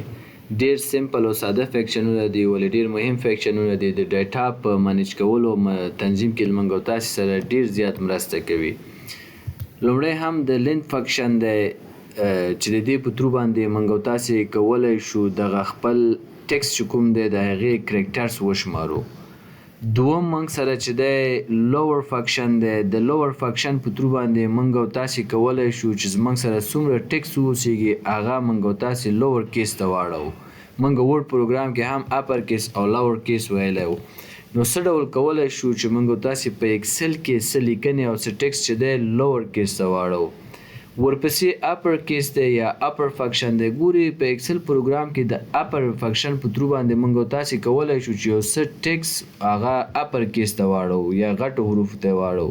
او بل هم پراپر فنکشن دی. په اکسل پروګرام کې د پراپر فنکشن په ترو موږ او تاسو کولای شو چې موږ سره کوم ټیکست وي هغه فرست ورډ ورته کیپیټلایز کو یعنی کیپیټلایزیشن ورته استعمال کو. ښه لومړی راځو موږ او تاسو لین فنکشن ته. فرض که ما سره دغه نیم دی دغه څه نومونه دي ما سره زه ایکول ورته وهم هغې څخه وروسته سمپل لین ورته لیکم او ټیپ بټن پریس کوم. ګوري له دې وروسته ما ته وایي چې ته خپل ټیکست انتخاب که.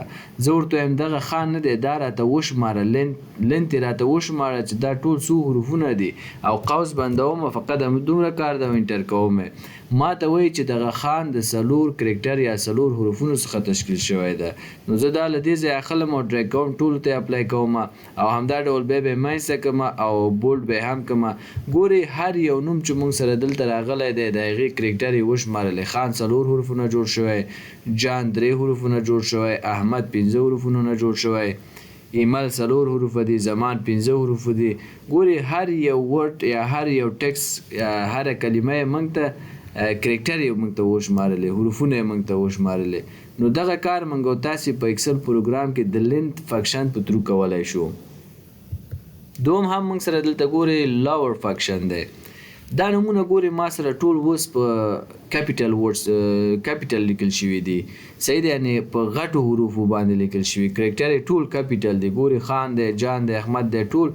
لکه که چېرته تاسې سره دغسې یو ډیټا وي او تاسې غواړئ چې هغه کوچنیو تورو ته واړوئ نو تاسې سمپل دلته راشئ ایکول ولیکئ او وروسته ورته چې لوور کیس ووایئ ټیپ بټن پریس کړئ او بیا ورته وایم چې دغه خان نه دی دا ورته انتخابوم قوس بندوم ورته وایم دا راته لوور کیس ته واړوه انټر کوم یې ګوري خان یې راته څنګه که لوور کیس ته واړولو دا له دې ځایه رانیسم او ډریګ کوم ټولو ته اپلای کوم او بیا به یې منځته کړم او بیا به یې همدا ډول سنټر ته کړم میډل ته کړم او دا به له بولټ هم کوم. ګوري اوس دلته ما سره دا ټول په غټو حروفونو باندې لیکل شوي دي دغه ټیکس او دی راته ټول مکمل په وړو حروفونو باندې واړو. دا کوم فنکشن په ترو موږ دا کار وکړه د لوور فنکشن په ترو باندې مو دا کار وکړه.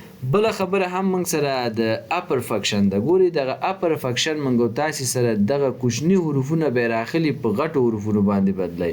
زه ایکول ورته پریس کوم او بیا ورته سمپل لیکم چې اپر فنکشن. صحیح دی اپر او ټیپ بټن پریس کوم او بیا ورته ټیکس دا انتخابوم قوس ورته بندوم او انټر کوم.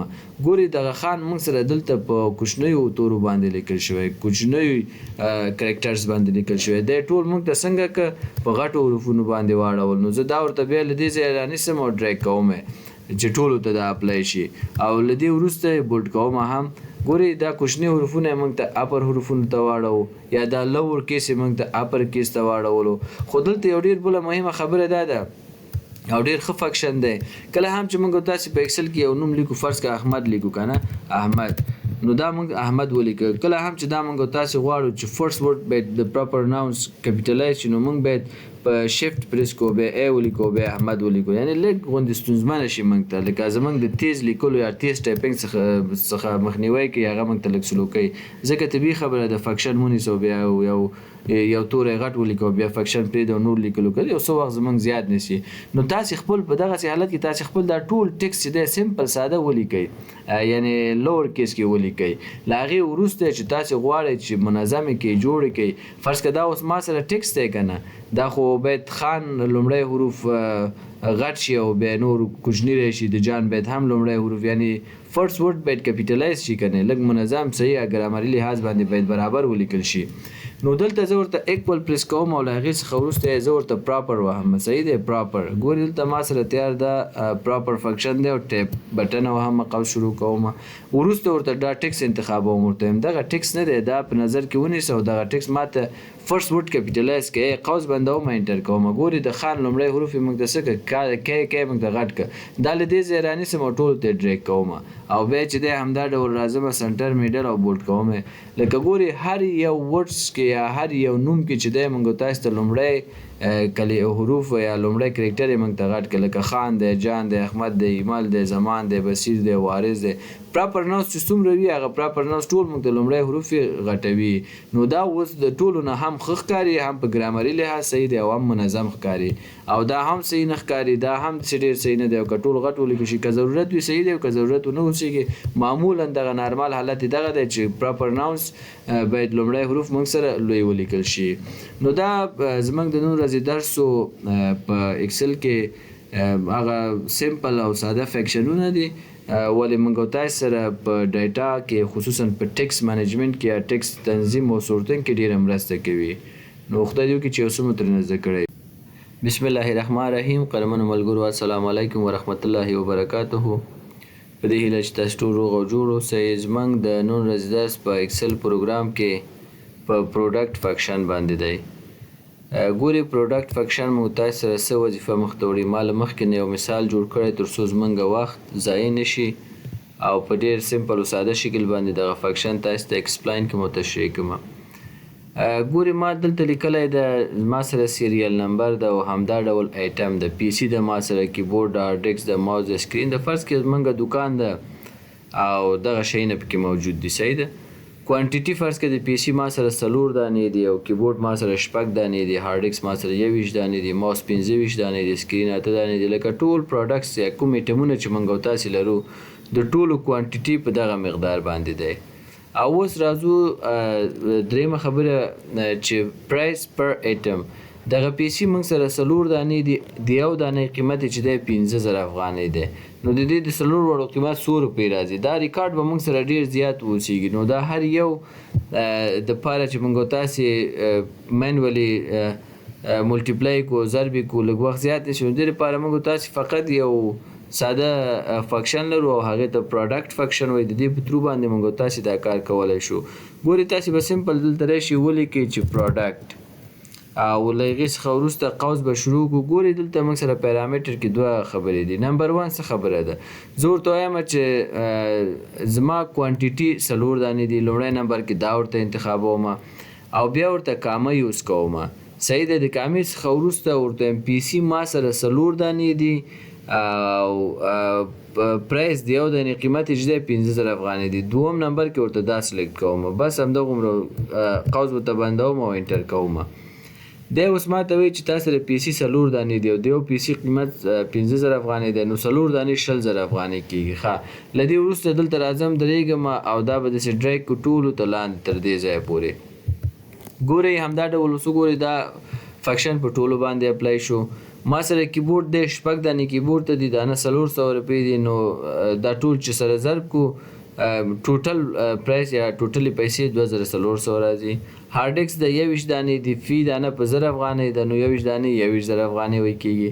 ماوس د 25 دانې دي. یو دانه په 250 افغانۍ ده یعنې یو دانې او جمعاً 25 دانې چې دی 6,250 افغانۍ کېږي. سکرین ده همدا ډول 8 دانې دي.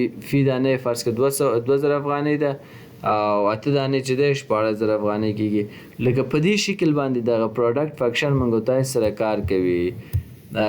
کله هم چې غواړو بیا دا ټوټل سم یې وباسو. دلته به ورته ولیکو چې ټوټل سم صحیح دی. عمومي جمع یې وباسو. ایکول ورته لیکم او بیا ورته سم لیکم او قوس شروع کوم. له هغې څخه وروسته دا به ورته ټول رینج کې ونیسو او قوس به بند کو او انټر به پریس کو او له دې وروسته دا به انتخاب کو سنټر ته به کو او همدا ډول یو رنګ به ورته هم ورکو. ګورئ دا اوس موږ سره څه شو؟ دا موږ سره ټوټل پرایس شو یا ټوټل سم موږ سره شو. لکه دغه څومره پروډکټس چې موږ سره دي دا پروډکټس یا دغه ایټمونه چې کوم موږ سره دي دومره کوانټیټي ده د یو دانې قیمت یې دومره ده او مجموع پیسې دومره کیږي بیا دا ټول پیسې چې موږ جمع کړې هغه دغومره کیږي نو ډېر ساده او سمپل موږ تاسې کولی شو چې د پروډکټ فنکشن څخه په دغه ډول استفاده وکړو